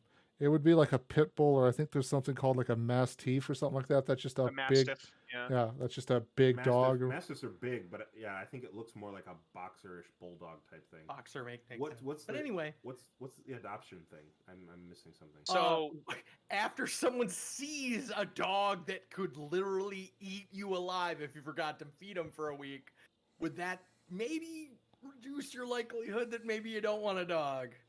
So Or let your 7.6 kids forget to feed the dog and then your kids get eaten. So or the other. 7.66 million people watched this on its opening day, and every single one of those people watched the dogs devour Ramsay. Okay, no, I And see it. so that's going to you're going to go in next day trying to adopt a dog, and you're going to see that dog, and you're going to associate it with this. So you're not going to adopt the dog, and the dog Or is small nothing to do with it. children. I'm sure Yeah, small children no, I watch see the what you're saying. show. Oh yes, No, the show is I also see. targeted straight at small children too. It's true. Yeah. I don't think people looking to fill out a fluffy friend are people who are necessarily watching this show in earnest. I mean, So- I do remember, like, yeah, it's like the opposite of like watching Finding Nemo when everyone was then taking home Buying clownfish as clownfish. pets, and then like yeah. they weren't set up for it at all. It's like the opposite. I could totally see that, but I actually did when we were watching this part of the episode. The dog they do, I know it's meant to look intimidating, but all I looked at was like, what a good boy, because he didn't look Yeah, he like intimidating licked to his me. face. She And, like, said that as it was eating Ramsay. What a good boy! No, like right before, because you just saw the puppy, and I was like, look at his eyes, like he's clearly a good boy. Like Amanda's a they had to psychopath. CGI him doing the bad stuff. I was like, but he's clearly a good boy, Steven. oh my gosh, I- the I had- CGI was so good. I don't know if they like double mimic the like a bite of a snake, because the dog kind of goes sideways and goes for his neck. Yeah, they had to like change that because I mean, even in the very beginnings, the first season, they had to CGI like the direwolf's tails because the dogs were just wagging their tails because they were so happy that they were doing a good job. Pretty much. I guess my only thought was how big the dog's face looked in front of Ramsay. Like, I could see Tyler's comment about mastiffs. They were big dogs. Hmm. Boxers, pit bulls are fairly small sized dogs. These were big bred hounds. These were hounds. Not They're dogs. also always obscured in darkness, so there wasn't like they weren't a pup like like you didn't see there were like a spotted didn't see Yeah, that there were like a good point. spotted Dalmatian or something. Anyway, we can continue on. Go to the next episode. All right. Charge. Charging straight ahead into the next episode, The Winds of Winter. Cersei and Loras Tyrell stand trial by the gods. Daenerys prepares to set sail for Westeros. Davos confronts Melisandre. Sam and Gilly arrive in the Citadel. Bran discovers a long-kept secret. Lord Frey has an uninvited guest. So, I'm just going to jump straight ahead to a part in this episode here, too, that I'm not going to shout it out loud here or whatever, but, like, one of my favorite parts of the entire show, I will sit here and go back and rewatch this scene multiple times, is the reveal of Jon being a son of Lyanna Stark. Ned Stark is given the duty to protect him, and then it cuts to the reveal of him standing there listening to all the Northern Lords bicker and argue about the wildlings being there, and then he is eventually crowned king of the North there after Lyanna Mormont delivers a hell of a scathing speech to all the other lords there.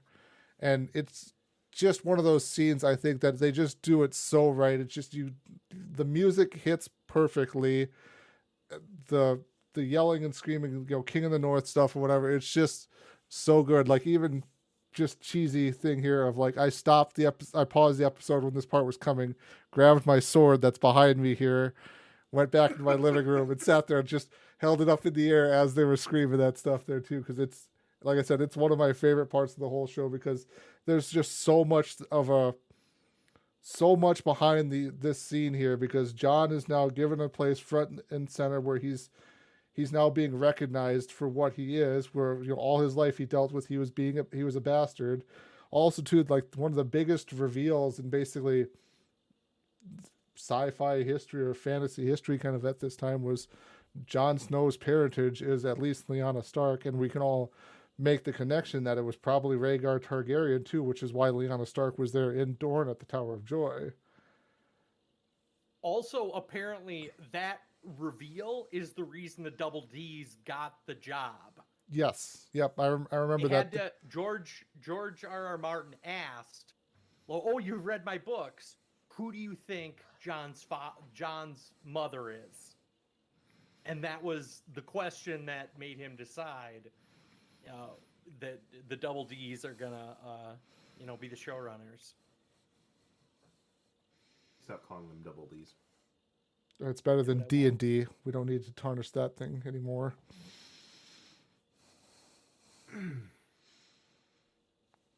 You're welcome, Steven.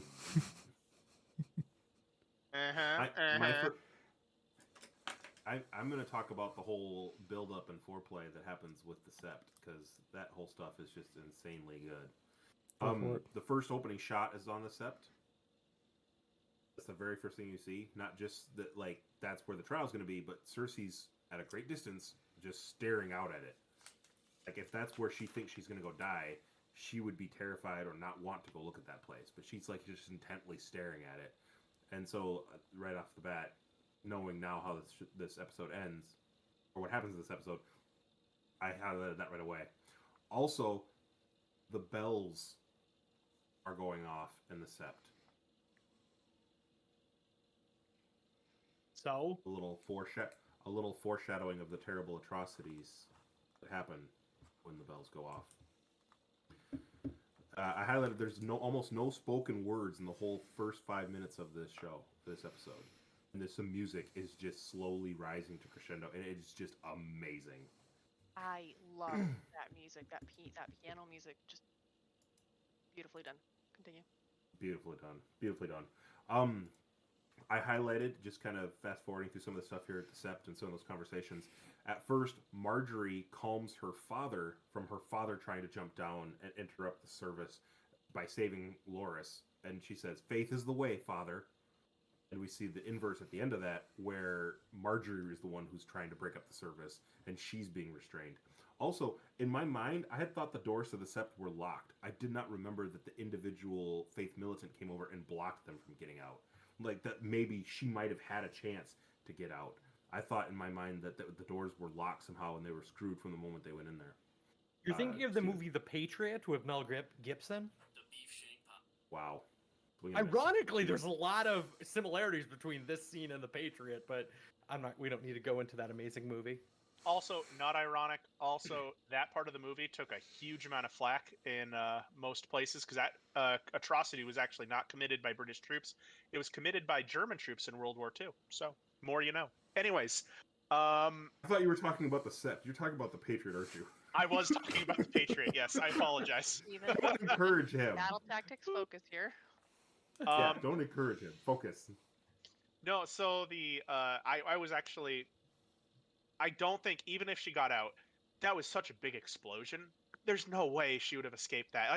The thing caves in. I think that they would have been running, and I think it might have gotten a little far away, but I don't think anyone was going to survive that. And it freaking hurt, and it ruined the entire scene for me. Yeah, that was gorgeous music. Yeah, that was great cinematography. And what does it lead to?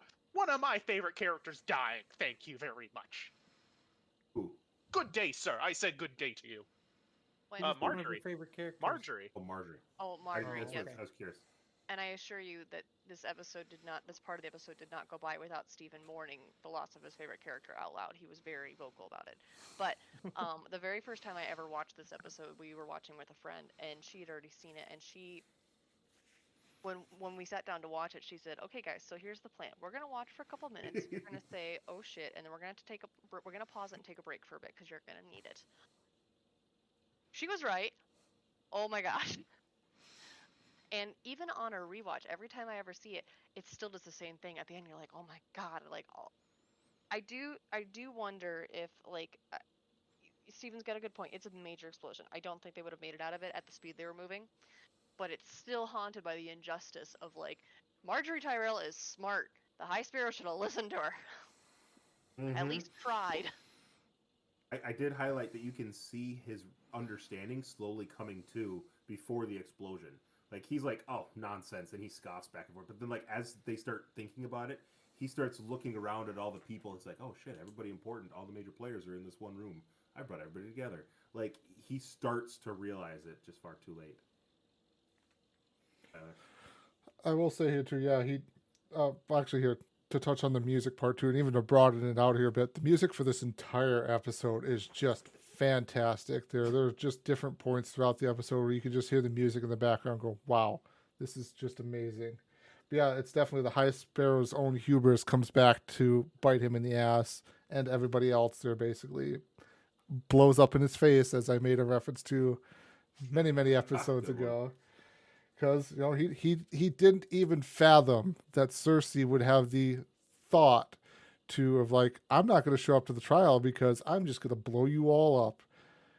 Or I'm going to take care of you." Like, obviously, the blowing it all up or whatever was Cersei finding all the wildfire and everything. But even just that thought of like, Cersei's not like the laws of religion will outwin the laws of men here or whatever. This thought can't enter my head that somebody is going to outwit and outplay the laws of religion and everything. Steven. So, and this also goes back to my idea of, I think that the High Sparrow was fantastic at taking advantage of opportunities. I honestly don't think he was near as smart in terms of like clever strategy that we gave him credit for. We kept saying, "Oh, well, he probably planned this out. Oh, well, he probably planned this out." I think he was very good at taking advantage of openings that were happening. And there was no opening here, so he is presented with his clever strategy failing, and he has no comeback. He has no way to do anything about it. And my girl Marjorie tries to get him to do anything, and no, she is ignored because she's a canary in the coal mine. I'm just saying. I was gonna say that I didn't originally believe there was a larger plan between the High Sparrow and the Queen, but on the rewatch, you do sense that there's a back and forth that maybe Loras will be set free once Cersei is tried. Like like she says, like made it sound like in the long run, Loras will be set free. And that's what she says. You have to have faith. Tells her father you have to have faith. Is that there's a larger plan, but before that can take place, like he needs to be found guilty. Nick? Yeah, she said, I think almost, this was not what we agreed to. You said he would be released or something like that. So, yeah, she had a different understanding. I don't know if they actually came to terms on something, but there was a plan there at least. I have to disagree, not 100%, I'm not a jerk like Gary, but I have to disagree a little bit with you, Steven. I do think that the High Sparrow did have plans and was cunning. He brought together Marjorie and played Tommen like a fiddle with the two pillars of the faith and the crown. So he did have some ability to outwit others and put things together. It's not just like that just came together on its own. He told Tommen some things and knew Marjorie would do whatever she could to save her brother Loras, and so he orchestrated that together to undermine what Olenna and the Lannisters are doing. I also wanted to highlight too in that whole interchange too. Poor Maester Pycelle gets murdered in the basement, and I had down Qyburn is a coward. He's willing to do what Cersei tells him to do, where he gets the little sparrows to murder Pycelle. But he says, before we usher in the new, the old must be put to rest. And Pycelle kind of realizes what's going on and then gets murdered. And it's this moment where Qyburn kind of watches it happen to confirm that it happens, but he's not really smiling like, I'm glad this is occurring. He's just kind of the coward who's like, because he says, I do not wish you to die alone in this dark place all by yourself. Like, he's not like, you brought this on yourself or this is what you get. It's just he's acknowledging, I'm sorry, this is what's going to happen to you now. Kind of matter of fact, like. And I thought that was really interesting. Well, I think that those two characters have always been at odds because Qyburn is a disgrace from the Citadel. And so literally, I think, I don't know if it's confirmed that like when the Maester dies, he becomes the new Maester or member of the small council. So I don't know. I also point out that it was very, very brutal. Also, other characters in the Sept included Cersei's uncle, who doesn't have any speaking lines. Also, the fact that Sir Gregor gets to be the Punisher, because he's who is it? He's something's mad dog. Lunella. Yes. Lannister. He was Tywin's mad dog. Anyway, Amanda, what do you have? I also noticed Kevin Lannister there, which is interesting because she was apparently willing to do that. In the books, he's actually not there. I think he's already been killed by this time in the books because for a brief time after Cersei's Walk of Atonement, he was the regent, and he's actually killed for being too good at it. Like people are starting to win over to his side for it.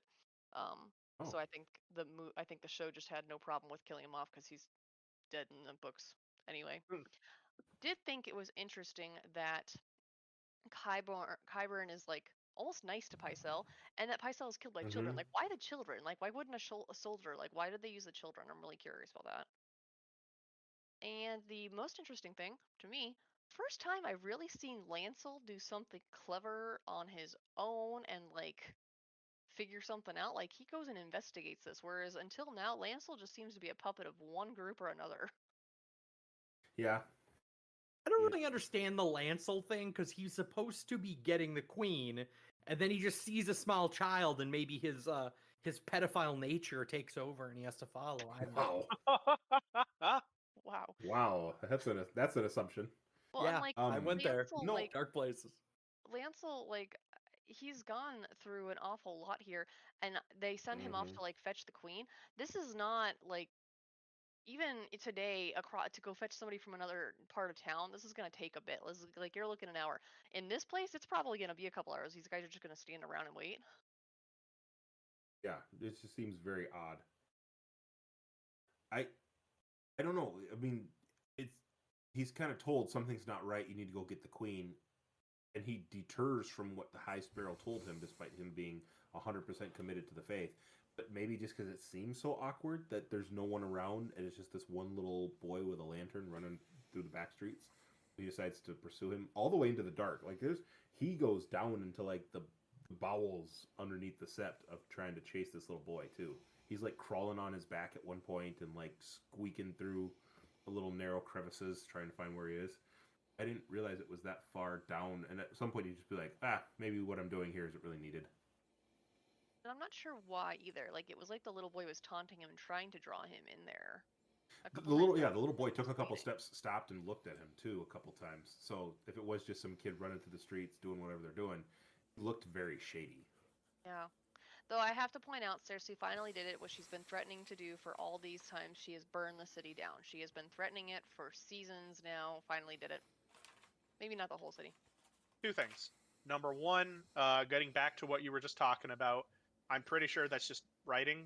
We had to go see the clever ruse, and we had to go figure out a way for the clever ruse to be clever, so we had to have some little kid be not clever about it. And as for burning down the entire city, one sept does not a city make. I'm sure this city will stand many fires to come. Your favorite character died. You! And you're like... You! Enough with you! I do think though that it's a prominent enough point in the city that it's like the wind got knocked out of you. Obviously this is fantasy, but in real life it's like 9/11 maybe, where New York is not just the Twin Towers, but that took the wind out of a lot of sails. Correct. So yeah, obviously the city will rebuild as it has in real life, as this comparison is, but that's rough. The three main prominent points are the Red Keep, where King Aegon first landed, and then to commemorate his two other sisters, they made the Dragon Pit on the other hill and the original Sept, and then Baelor made this actual Baelor Sept, but the original Sept was on the third high hill in that area. Scary. Do you think you were talking about the children and that the children killed what's his name, and the Pycelle, and that the children led the? Do you think the children are in this episode more just to be just to show the brutality? Because if you just had some random foot soldier do it, it wouldn't have been as it wouldn't have tugged at your heartstrings as much.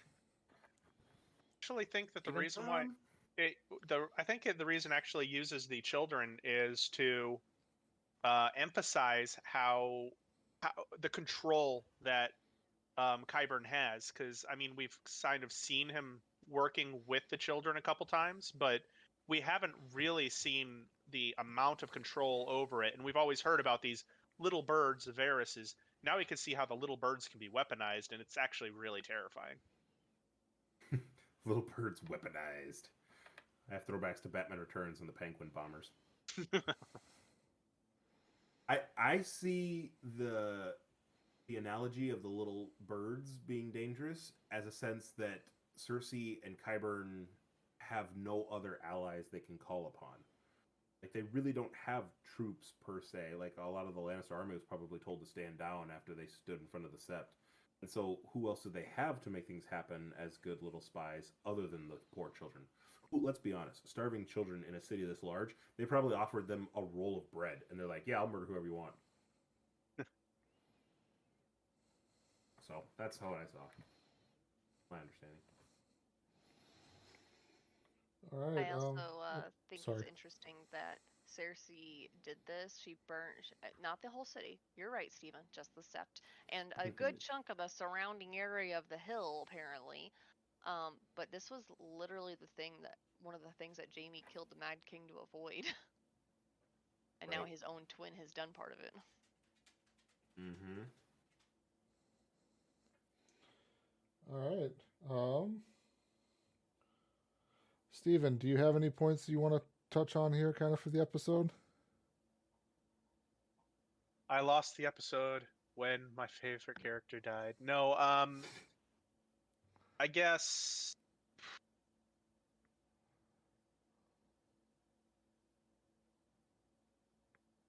sorry, I'm thinking here, and I should have thought of this beforehand. No, I'll just I'll kind of just go off of other people's. Okay. So he actually did lose his thoughts because his entire mind, because his character died. Oh, Tommen. Yes. Thank you. I was like, I'm going to do it. That was it. Nobody else is.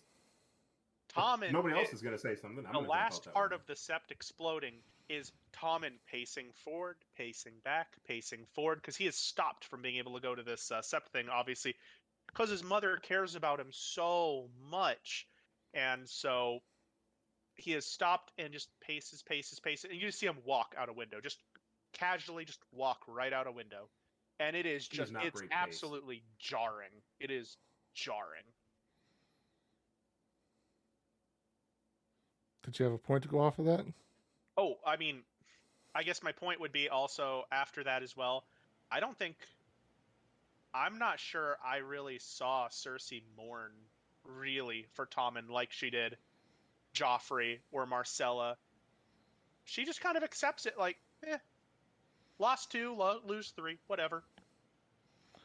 So an interesting comment I read about that before I go back to my point there was that she had done so much grieving beforehand that she was basically just out of it. She just could not muster up the emotional energy to grieve for her son who died there, basically. My point I wanted to go back to, though, was so Cersei sent the Mountain there basically to keep Tommen in his room and not go to the trial there. Then after everything blows up, the Mountain leaves. Then Tommen's got a assistant there or whatever who's apologizing to him the entire time. And then he leaves, and that's when Tommen sets down his crown off camera and then walks out the window. Why did Cersei not have anyone there in the room with Tommen? Playing weird devil's advocate, weird conjecture theory here. Did Cersei really want Tommen to stay alive, or did she want something? Did she want Tommen to do something? Gary.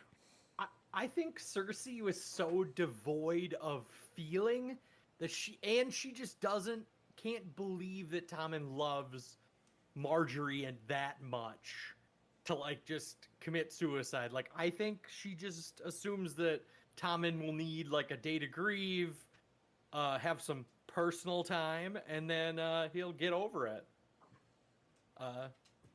Nick? I was gonna say I when this first happened, I wholeheartedly think he jumped out the window because of Marjorie. Watching it though, I feel this time he did it because I think he might have realized how terrible his mom actually is. I mean, he's not like screaming at the assistant or anything saying it is because of Marjorie. There's a strong part of it that's Marjorie, but he's not screaming at the assistant. How did this happen? What does this mean? Like he sees everybody he knows just explode in fire. Like, it's like you can't even fathom what do I do next with my life. It's so bad. It's so terrifying, and the likelihood is that my mother probably caused this. I don't know where to go with this, so I'm out, man. Peace out.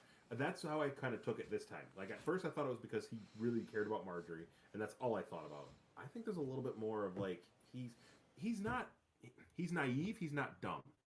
All right? And I think that there's a lot of it in the sense that, to answer your question, Tyler, I don't think that Cersei wanted him dead. That seems kind of dark. I think that she does care for him. I think that she's so laser focused she doesn't conceive that Tommen would be that grief stricken about it. So yes, I kind of agree with that, but I don't think that she would have gone as far as hope that he would have died. So I will disagree, and I will say I don't think that he killed himself because he thought his mom was evil. I do think he killed himself because of Marjorie specifically, watching your wife explode in a sept way over where with all of your friends and everyone that you've just devoted your life. Like, we know Marjorie, quote unquote, devoted her life to the Seven. Tommen devoted his life to the Seven. And so he just saw everything he believed in, everyone he cared about, everyone he loved basically explode. And he is having a moment of crisis to the point where, I mean, this kid is middle school age, high school age, and people have freakouts about much less things in middle school and high school. So yeah, I could see how this would just cause him to snap and go off. And I will say, I also agree though with Nick that I don't think she wanted him to kill himself, Tyler. She could have just let him go to the Sept if that was the case. But I also question, because like, wasn't Gregor like standing? Not Gregor, was Yes. Sandor he was standing there in the way, It's staring Gregor. right at him. What? It was Sam- Gregor. You were it's right. Gregor. Crap. Sorry, but he was Be standing better. there, staring at him. Did Gregor not, like, as he's walking out to the window, just like, oh, well, I was told to stand in the doorway. To quickly cut in here, Gregor left after the Sept had blown up. Oh, And then Tommen had an assistant come in there and saying, "Oh, I'm so sorry, my lord, about everything." The assistant left. Tommen puts down his crown, then walks out the and window. it happens. Gotcha. Yeah. Okay. Gary. Conspiracy theory number 1 for the Oh, episode. no. God. Oh, Does my Good night, he everybody. know We'll see you that his later. mother is alive? Yes. Sir Gregor is a mute. We don't know if the assistant told him, so he might actually think that his mother is also dead. So he foreseeably thinks his mother, his wife, his brother-in-law, his uncle, his closest advisor, the High Sparrow, like he might think that everyone is dead and he's a king with no advisors. That is my conspiracy theory number 1. Tyler. I just wanted to expand the idea that Stephen had out a little further beyond like I think Marjorie. I think we're all hitting on the part here. Like Marjorie is probably one of the main reasons why he did this. But I saw somebody put a good idea together too that he had been, maybe it was like the sudden realization that he had been so manipulated by everyone too, and now everyone is gone. His mother is also a manipulative person there too. What's he got to kind of continue on for? Just there's the window, quickest way Yeah. out. Nick, I could get behind that. Yeah, I think that I don't know. A little bit of debunking Gary, I guess, is not my aim here, but I think it begs the reason. Like he wouldn't think his mom is there as well. If you go back to that scene where in the previous episodes he's on the Iron Throne talking about how after conferring with the High Septon, trial by combat will be forbidden throughout the Seven Kingdoms. He has a little like side eye to his mom, like, oh crap, what's she gonna do? This is totally against what she's thinking is gonna be best for her. Like he's thinking already, what is my mom gonna do? He wouldn't just anticipate the sept of all places would spontaneous combust in just bright green fire. So again, I don't know, maybe I'm overthinking Tommen's intelligence, but I don't think he's naive. I think he is naive to act, but to reason, I think he's not dumb. What's my mom gonna do? What's my mom gonna do? And then boom, the set blows up, knowing everybody's there, knowing all of my mom's enemies are there, the people my mom hates are there. I think he puts it together. That's why I was kind of leaning on he realizes. I don't think it's the sole reason he does what he does. I absolutely agree. The trauma, the despair. I have nobody else. What am I gonna do next? Lost in the dark. I just think a strong part of it too may also be that he realizes how depraved his plight is. And so he just options out, as it were. He commits though. Like we've said it. He just like walks off camera, comes back in, doesn't break stride, doesn't like linger in the doorway. Like, yep, this is it. He's all right. I'm done.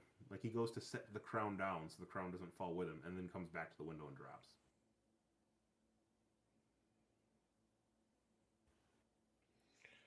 all right.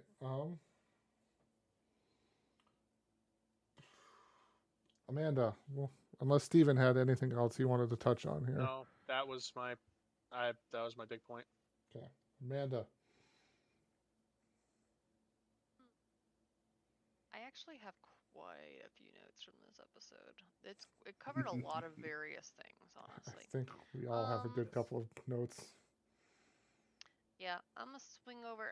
The only thing I had for Cersei is I wrote down that she's singularly unable to understand how to make her son happy and not caring. She wanted her kids. She loved him very much, but like, she didn't know how to make him happy.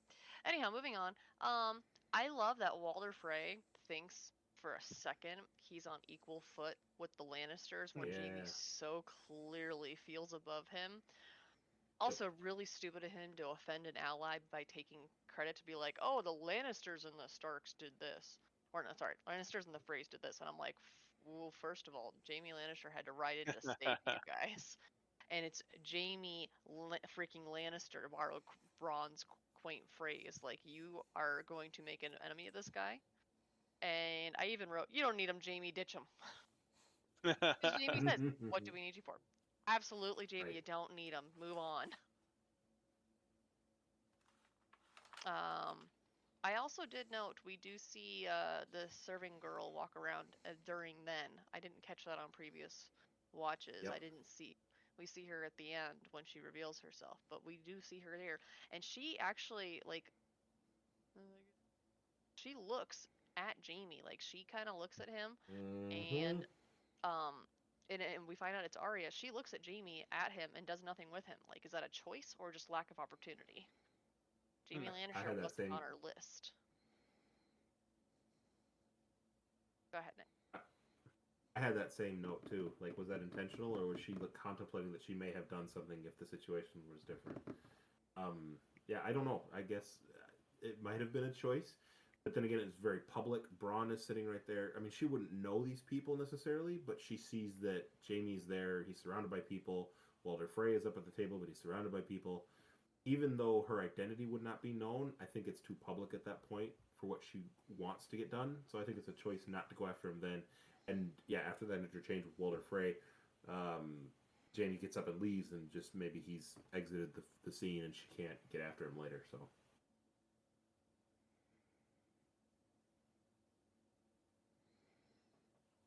And then the other thing I wanted to touch on is pivoting to the other side of the world here.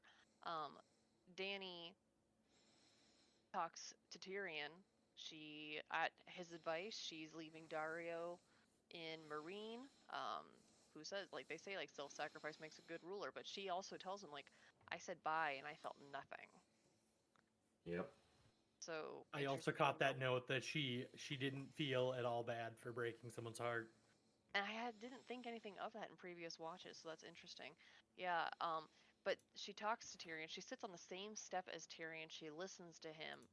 And Tyrion tells her, like, I said no thank you to belief, and yet here I am, I believe in you. Like, he voluntarily kneels to her, and she tells him, it's your counsel I need.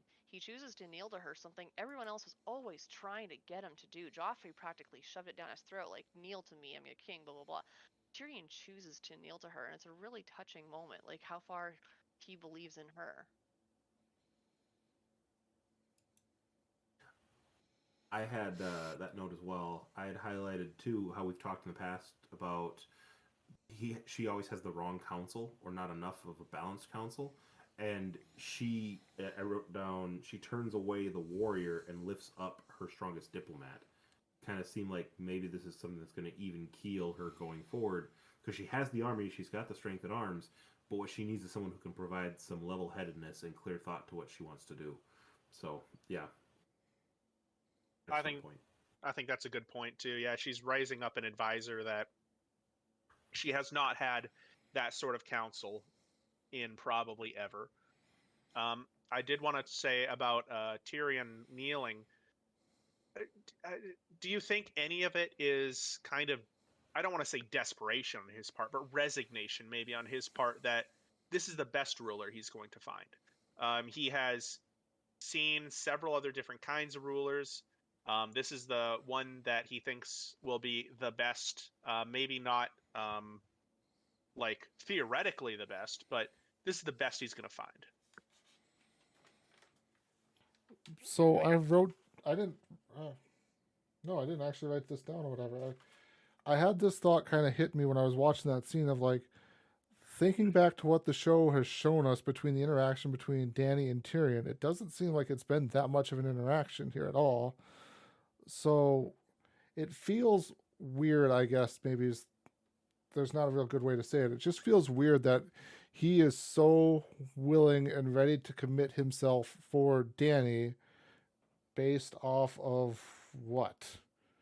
Like, what is it? That's the one thing I've always kind of wondered here is, like, what is it about Dany that makes all of these people fall in line and ready to follow her? I mean, she has a name, she has dragons, she now has an army because of her dragons and her name. She now rules Slaver's Bay. Granted, she did a lot of that stuff poorly to get there. But why is, like, everyone so willing to follow her and all of this stuff? That was just a thought I had, but Nick. I think she's inspiring. I'm not putting her up on a pedestal. It's just in the perspective of the show. I think, first for Steven, I don't think he's resigning himself to think she's the best that he's going to find, because he believes in her. I think you're kind of left with a thought like, this is going to be the best person I have. I don't really have faith in you. It's just, you're the best person I have. I think if he believes in her as much as he says he does, it's because he sees something in her. I think that he sees this is what a good leader is going to be. And I think it's a little bit of, she says what she's going to do. And the fact that Tyrion, at least right now, aspires to try and shape her into not being her father and sees that she's willing to heed his counsel is something that's good. Because most of the people that Tyrion has worked with, his father or Joffrey, have always ended up doing what they wanted to do. Like Joffrey says, "All right, I'll pardon Ned Stark." Whoosh, off with his head. His father says, "All right, we'll be kind and we'll break bread with people and we'll find a way to not kill the Starks." And then whoosh, all the Starks die at the Red Wedding. Like the evil in the world still does the evil in the world. But with Dany, even though she has the clear capacity, at least what he sees in her, either inspiring or he believes he sees in her, is probably a better way to phrase it. She's willing to heed kind counsel and listen rather than just jump right in with fire and blood.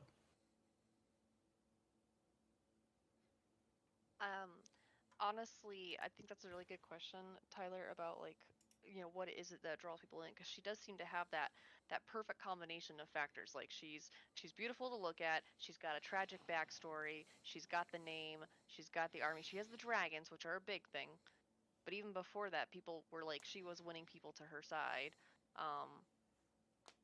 They weren't willing to commit to her until she had some power on her side. I will note.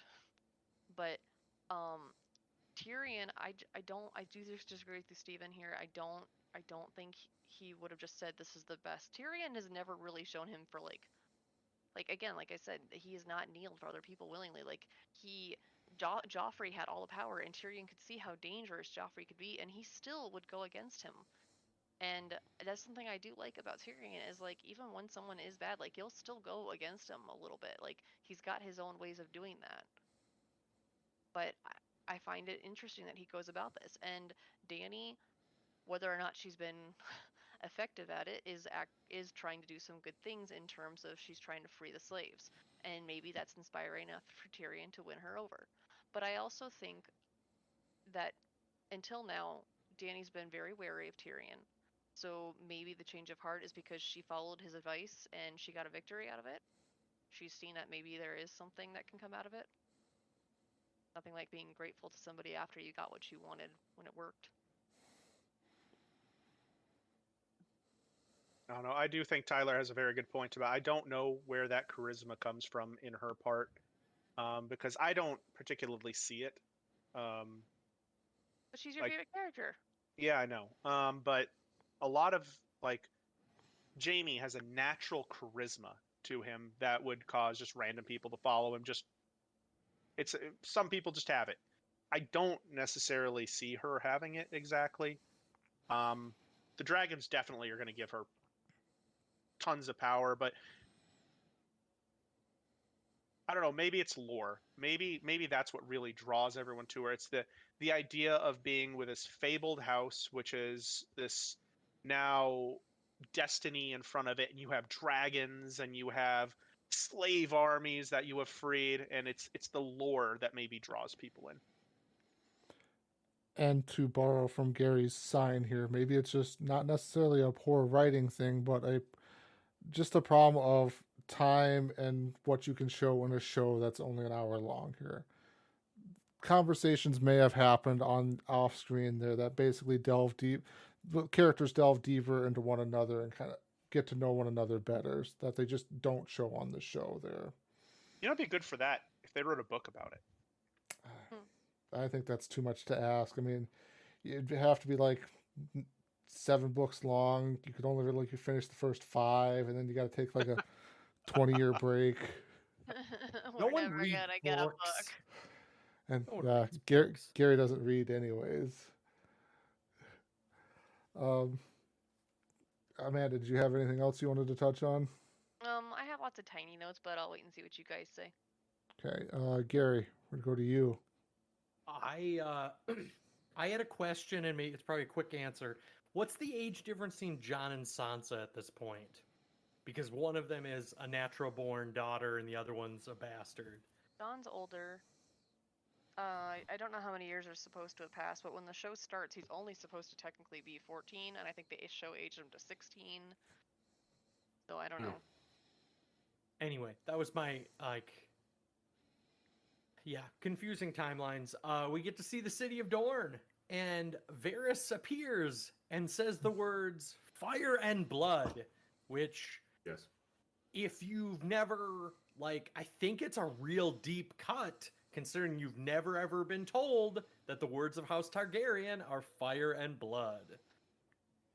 Unless I'm wrong, I will. I think The we've heard it before, Targaryen but motto it's has not never been common. spoken in this show. I'm honestly God, probably has it going not? to. Yeah, I'm honestly probably going to agree with Gary because like when that first aired, I was like, "What the hell is fire? What? What the hell does that have to do with anything? That's just a random fucking phrase to throw out there, Varys." Oh my gosh. I can't hear them saying it in my head, so I think you're right. I don't think they say it. I mean, you read it all the time in the book, Mm-hmm. but I can't hear any of them saying it. I have no evidence, but I'm going to disagree with Gary just so he doesn't feel like everybody's agreeing with him. Yeah, he's writing way too many. He's putting way too many scores for himself and having us agree with him. It happens. I did find it interesting. After we saw that little point with the Martells, the ships at the very end, I did see House Martell on some of the sails. So I Yeah. know we're not on the same timelines for between different areas. Varys unlocked fast travel. Yeah. Yeah, that's what I also caught. Is like, yeah, Varys. I assume that's supposed to take place in Dorne, Yep. and so like Sunspear. So yeah, like there must be a large time jump just in this episode where the set blows up, the Lady of Thorns goes to Dorne, and then they miraculously, make a roundabout and go all the way to Slaver's Bay. I mean, think it's it's pretty sorry. easy to get ships ready and send them out pretty quick. I'm sure you can just send Yeah. them out the next day, right? It's an example of what Amanda's been talking about a lot. How the King's Road from Winterfell to King's Landing used to be, an entire season's worth of travel, and now it's like maybe 5 minutes of an episode, and they're playing fast and loose with time. They're playing fast and loose with distance, and it makes so much of what's happening difficult to understand, unnecessarily so, if I believe. I mean, I'll give George this. When he writes the book, eventually, I don't look forward to reading the incessant travel that he's going to have to include in there.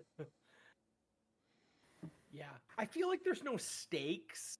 Like as you say, most shows need to have stakes. I feel like as time is so relative in this show, there's no stakes in time spent. So yeah. Anything else on those points? Otherwise, I'll keep rolling. Keep rolling, Gary. I noticed that Littlefinger is sowing distrust in Winterfell, which might become interesting later on. Tyler? This is just a side comment. Between Nick and I, when these episodes were airing, I remember I famously kept spouting "fuck Alistair Thorne." I was seriously on the "fuck Littlefinger train at this point in time because just that look he gives at the end to Sansa when everyone's proclaiming Jon King of the North. There, he's like, "Yeah, you see, I was right. They're gonna follow him instead of you," trying to sow distrust among the Stark children there. Yeah, I just and I think that becomes a larger plot moving on into season whatever the fuck we're on. Nick? On that note, I think I give her more credit than that. I think that he is clearly trying to sow distrust, but she stops him from kissing her when he leans in, and she walks around and walks away a little bit, and she says, "It is a nice thought." I think that's lip service. I think after everything that's happened with Ramsay, I don't think she has any disillusions about who's an enemy and who's someone I need to trust. She even says in that previous part when she's up on the ramparts with Jon, only a fool would trust Littlefinger. And Jon kind of gives her a feedback too, saying we need to trust each other. So the fact that he's already trying to sow discord between the two of them, and then that scene happens where she sees Littlefinger trying to split them up, saying who's gonna back you, or some bastard from the south. Like, she already can tell this person's an outsider from the Stark family trying to break us up. I think she's already wise to it. It's not so much as trusting Littlefinger as maybe planting doubt. Just that small nugget of planting doubt to Sansa there of, they might not like you as much as Jon there or something like that. That's all he really needs to do. It is all he needs to do. I think she's already caught wise to it. My 2 cents. Sweet summer child. She Uh, says, interesting to him, she says, "You've declared for other houses before, Lord Baelish. It's never stopped you I'm, from serving yourself." I thought that was a I'm really good telling you. point. And I Telling think you. it's kind of both. She's definitely wise onto him, but that you can be very confident in like knowing what something's happening, and you're not going to stop yourself from doubting things too. But I think I think the bond between her and John is a lot stronger than what Baelish understands. I hope. I'll take that. Right. You would. Gary, keep going. My next point is about Brandon Stark, and since Tyler always likes to say "fuck Alistair Thorne," I'll start a new one since we lost the hero of the revolution. Fuck Brandon Stark. like mean- he gets his first opportunity to ward backwards. He doesn't worry about Hodor's backstory. He wants to find out about his dad's backstory. And a confusing bit of conversation is that the first things that she said, I pulled it out of the conversation, is she says, "I missed you, big brother," which is confusing because I thought she was the oldest child. So No, No. she's the youngest. even though, okay, that was Did think she was older than Ned. I just didn't think she was the oldest because there was 3 brothers and Lyanna. okay. But 3 brothers and Lyanna, 4 of them, yes. Yeah, I thought there was that, but I thought she wasn't. I didn't think she was the youngest originally, but she must have been because Ned was like, he had been But sent to in that foster at the Eyrie. long before that. flashback, you'd make it believe that she's older than Ned. Right. So I don't know. I'm confused.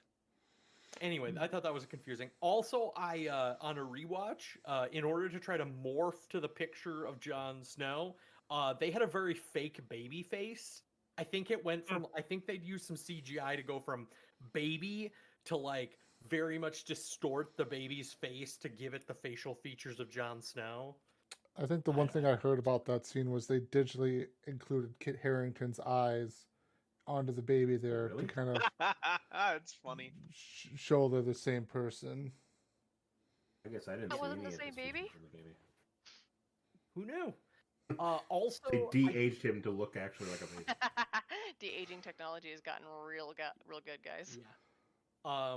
Also, I guess the last note on that was the realization that Ned Stark, who's always been placed as a character bound by honor, is that he, of all the honor of whose lies to tell, he chose his sisters, and that is that he never told his wife, he never told his children, he never told Jon Snow the true story of his mother.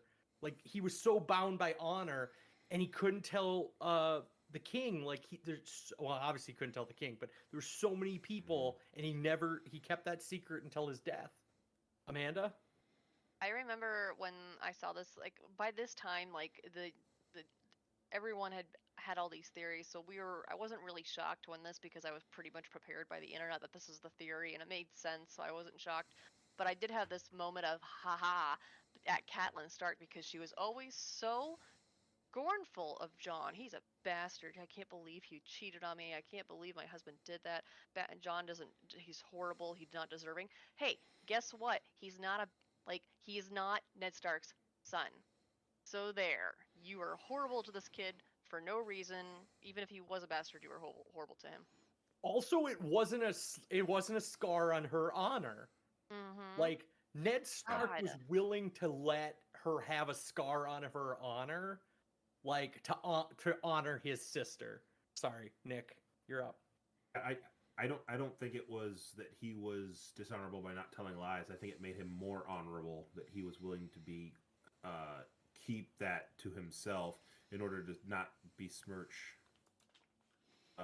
his sister's honor, his sister's memory. Because if she had gone willingly and done all this, that's also Lyanna's choice over Rhaegar's official wife, that could have potentially set up war with Dorne too, with Martellus and Ilya, and his children, who at the time were alive. So it's not necessarily that he was a bad person. I think it more so vindicated who Ned Stark was the whole time. Someone bound by honor. He just chose family over everything else because that's what Starks do. We are making the Passive assumption. we are Pasture making dies, but the lone wolf dies. yeah, we are making the assumption that Ned Stark was never going to tell anyone, and Ned Stark did not get to make that choice. Ned Stark's choice was made for him at the sept with a big, long sword. Um, how you said John was 14 when this thing was supposed to started, so maybe he was 15 when Ned died. Who's to say that Ned wasn't going to have that conversation with him, pull him over when he was 18 years old, when a mommy Stark loves a daddy Targaryen, a Jon Snow is made, and we we don't know that conversation wasn't ever going to happen, or that Ned Stark never had the idea of, hey, this is when I'm going to tell it. Maybe he's going to wait till when the king dies. I mean, the king's going to probably Yeah. die before everyone else, so wait for that. I think we're making a little bit of assumptions here. I think that's fair. Gary. Conspiracy theory number 2 for the Oh, episode. God. Why I did you give give up. it to him? Why did you give it to him? Before the last conversation Ned and John have is that when I return, I'm going to tell you about your mother. But by that point, he will be a sworn member of the Night's Watch and forced to abandon all titles and lands. So Yeah. is it possible that Ned was willing to tell him, but only after he had no way of claiming the throne when he's in the Night's Watch? Similar to the other Targaryen who was unable to help his family because a double down on that conspiracy theory is that did Brandon Stark, was he a ploy to, Ned told him, hey, you need to convince John to join the Night's Watch because You mean Benjen? I need to get him out of here. My wife's gonna kill him. But Benjen Stark. anyway, Yeah. Steven. So my comment was going to be that your conspiracy theory is too likely. I need you to throw in something random or dumb to make it a real conspiracy theory. And I'm not honestly sure the Benjen Stark thing does enough. So I need you to, Gary, I need you to throw a twist in here. Pull an M. Night Shyamalan, make this a conspiracy theory. Also, he befriends another Targaryen. He befriends Maester whatever the fuck in the Wall. Maester Perhaps Aemon. that he was in on the conspiracy. Okay, They fair. were relatives. like it. John and Maester Aemon were relatives, and they didn't know it. Isn't that sweet? No. You should be able to look him in his eyes and say, "You're a Targaryen." I can tell. Spidey sense, but a Targaryen sense. Targaryen sense. There you go. No, I do think Ned Anyway. made the right choice. He couldn't tell people he did the choice. He protected this baby. It was his honor to protect the life of this kid, and he did. It was his nephew, blah, blah, blah. But I do think if he was ever planning on telling him, it was probably best to keep it to himself until then. But he's taken chances in this world where life and death it's not guaranteed to live for very long. Mm-hmm. I don't know. He was planning on going to King's Landing and being the Hand of the King, and hypothetically, he would only be the Hand of the King until Robert died. Once Robert died, Joffrey would have picked his own Hand of the King.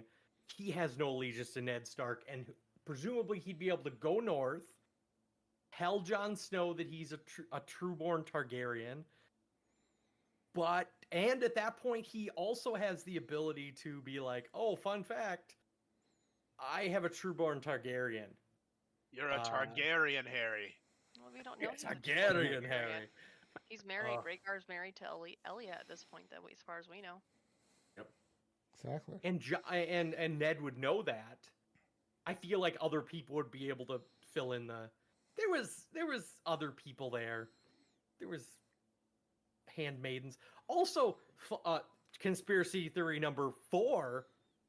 I think all those handmaidens would have had to die because they know the secret.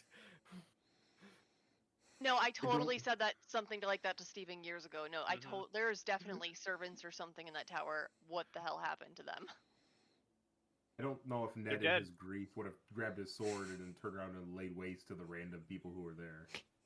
Conspiracy theory number 5: Ned Stark killed Or them he'd all. send Ned them Stark to killed- off to Slaver's Bay or something. Oh Like, no!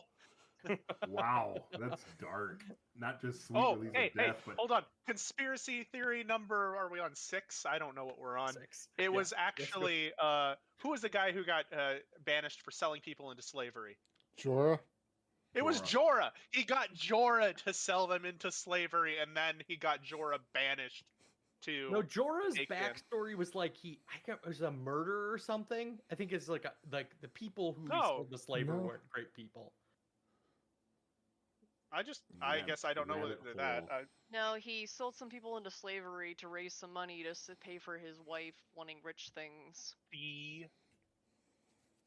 That's It's not a all- I conspiracy stand theory, corrected. that's real. conspiracy mastermind was Ned Stark all along.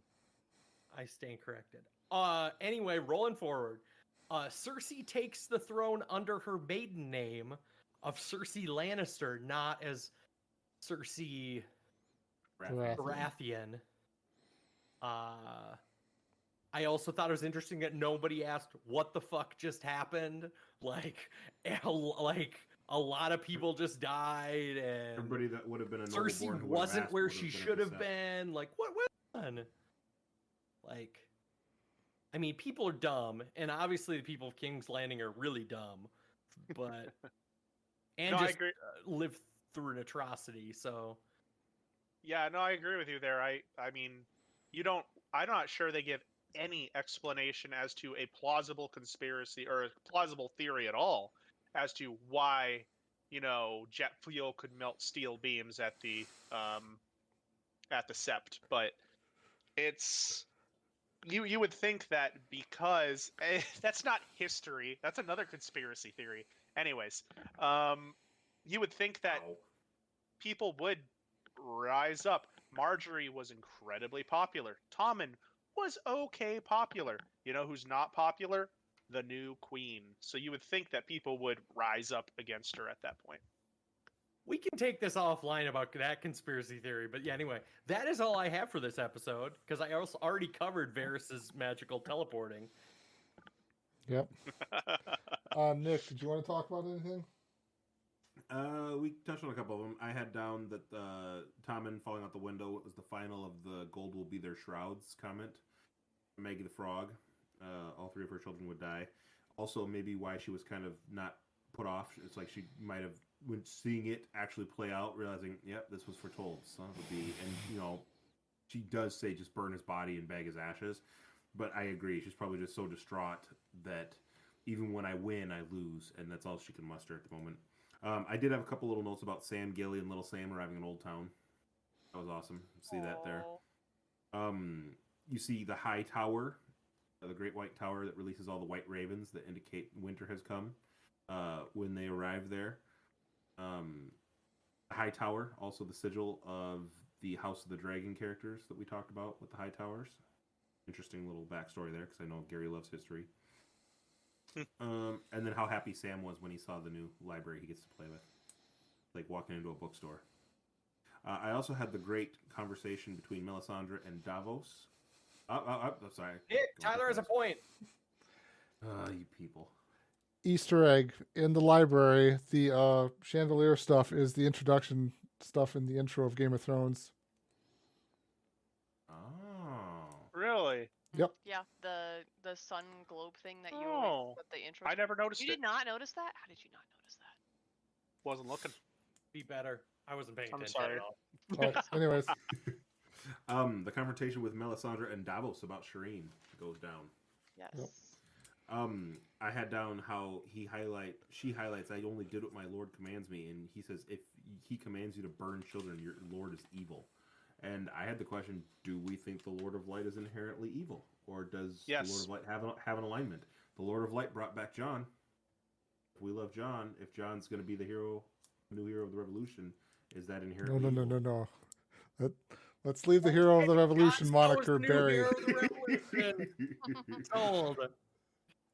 That was the question I had. Do you think the Lord of Light is evil? He supposedly brought back Jon. I feel like a lot of deities are cast as good or evil when they're probably likely just as complicated as the average person. So, what are they doing? Are they doing more good acts? Are they doing more good bad acts? But I did find Right. it was interesting. Melisandre, she doesn't deny that, but she also points out so did her mother, so did her father. Like they also did this. They weren't forced to. She did manipulate, like constantly talk them into it, but like they still made the choice to. Yes. They volunteered to have their daughter burnt at the stake for this. They may maybe her mother changed her mind partially through, but that I'm sorry if I find out that my parent, she changed her mind before we burned you at the stake. That doesn't really make me feel better. You're right. Right. Anyone else? Or should I move on? Right. We talked a little bit about Dany and Tyrion at the pyramid, where she gives him the hand sigil. I had highlighted when she walks in saying that she let Dario go, but didn't really seem to care that much. I wrote down a lack of remorse about people close to her, question mark, or those under her. It's interesting how she seemed unaffected by this person who cared deeply for her. And then, like we talked about, all the counseling things that we talked about. Black Walder and Lothar Pye, yummy Arya, had written down. Goodbye, Walter Frey. May you Goodbye, Walter Frey. rot in the fucking ground. Yep. Little Fuck bastard. you, Walter Frey. Baelish and the Godswood with Sansa. We talked about that already. I have again. Only a fool would trust Littlefinger. So yeah, I don't know. I feel like she's wising up to the way of the world. And I forget who made this point. Maybe it was Gary talking about Bran up north. I highlighted that interaction with Uncle Benjen. I thought that was really interesting. Uncle Benjen's comments. He says, "I still fight for the living. I'll do what I can as long as I can." And I thought that was really telling too. That like despite the condition that he seems to be in, there's still enough humanity in him that he's willing to fight for the living. And I thought that was really telling, that even though there's part of him that's succumbing to the dark side, he still has a good sense of in there. He says, "I wish you good fortune," as his final words to Bran, which is a bit on the nose from previously hearing "I wish you good fortune" in the wars to come. And then the scene that immediately follows that is when Bran wargs through the Godswood tree into that same scene, where we heard Sir Arthur Dayne say, "I wish you good fortune" in the wars to come at the Tower of Joy. So I don't know if, I think Gary, maybe picking on you, maybe not, you had said that that's the choice, that's the time he chooses to warg back into. Maybe he didn't choose to warg back into that time. Warg is just the verb I'm using. Maybe he jumped back into that time because the tree, or the power of the tree, heard him say, "I wish you good fortune," or Benjen willed it or something. I don't know. Just my own weird ramblings. But I thought that was really interesting that Uncle Benjen's final words were, "I wish you good fortune," in the wars to come.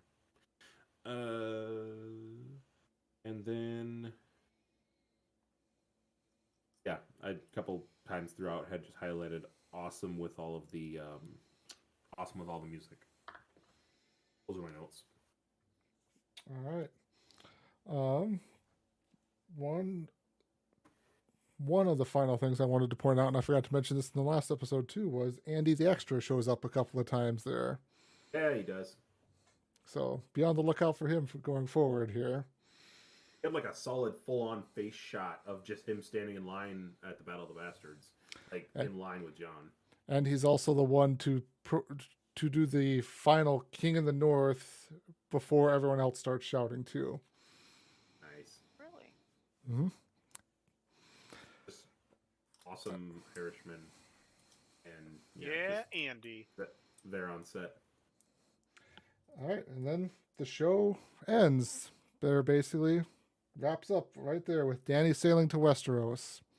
For gosh sakes. And everyone lived happily ever after. Yeah, we don't ever find out what happens after this here, so I mean, the show is over. This podcast could stop. It's a good run, guys. It was good, guys. It was a good run. It's good. Yeah. Nick, I see you shaking your head there. Is there something we're missing? So I need a lot more time to tell you what all you're missing. Are you saying there's more to come?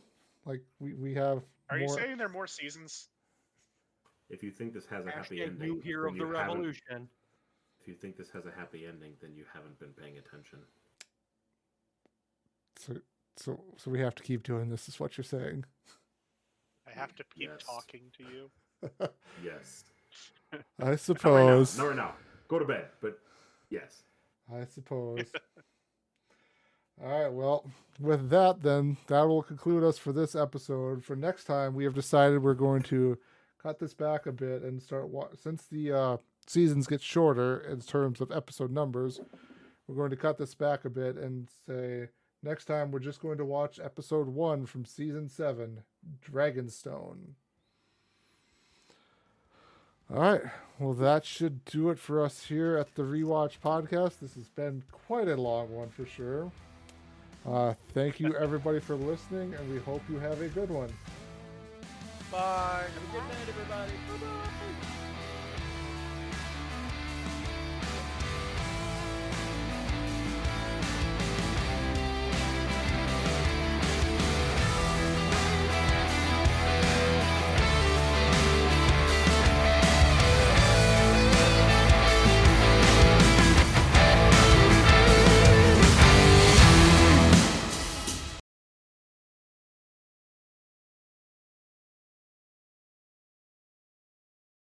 Hello, everyone, and welcome to... I don't even know what episode this is. I think that's the best intro. I That think is we the should intro. keep it. That's the intro right there. Hello, everyone, and everyone.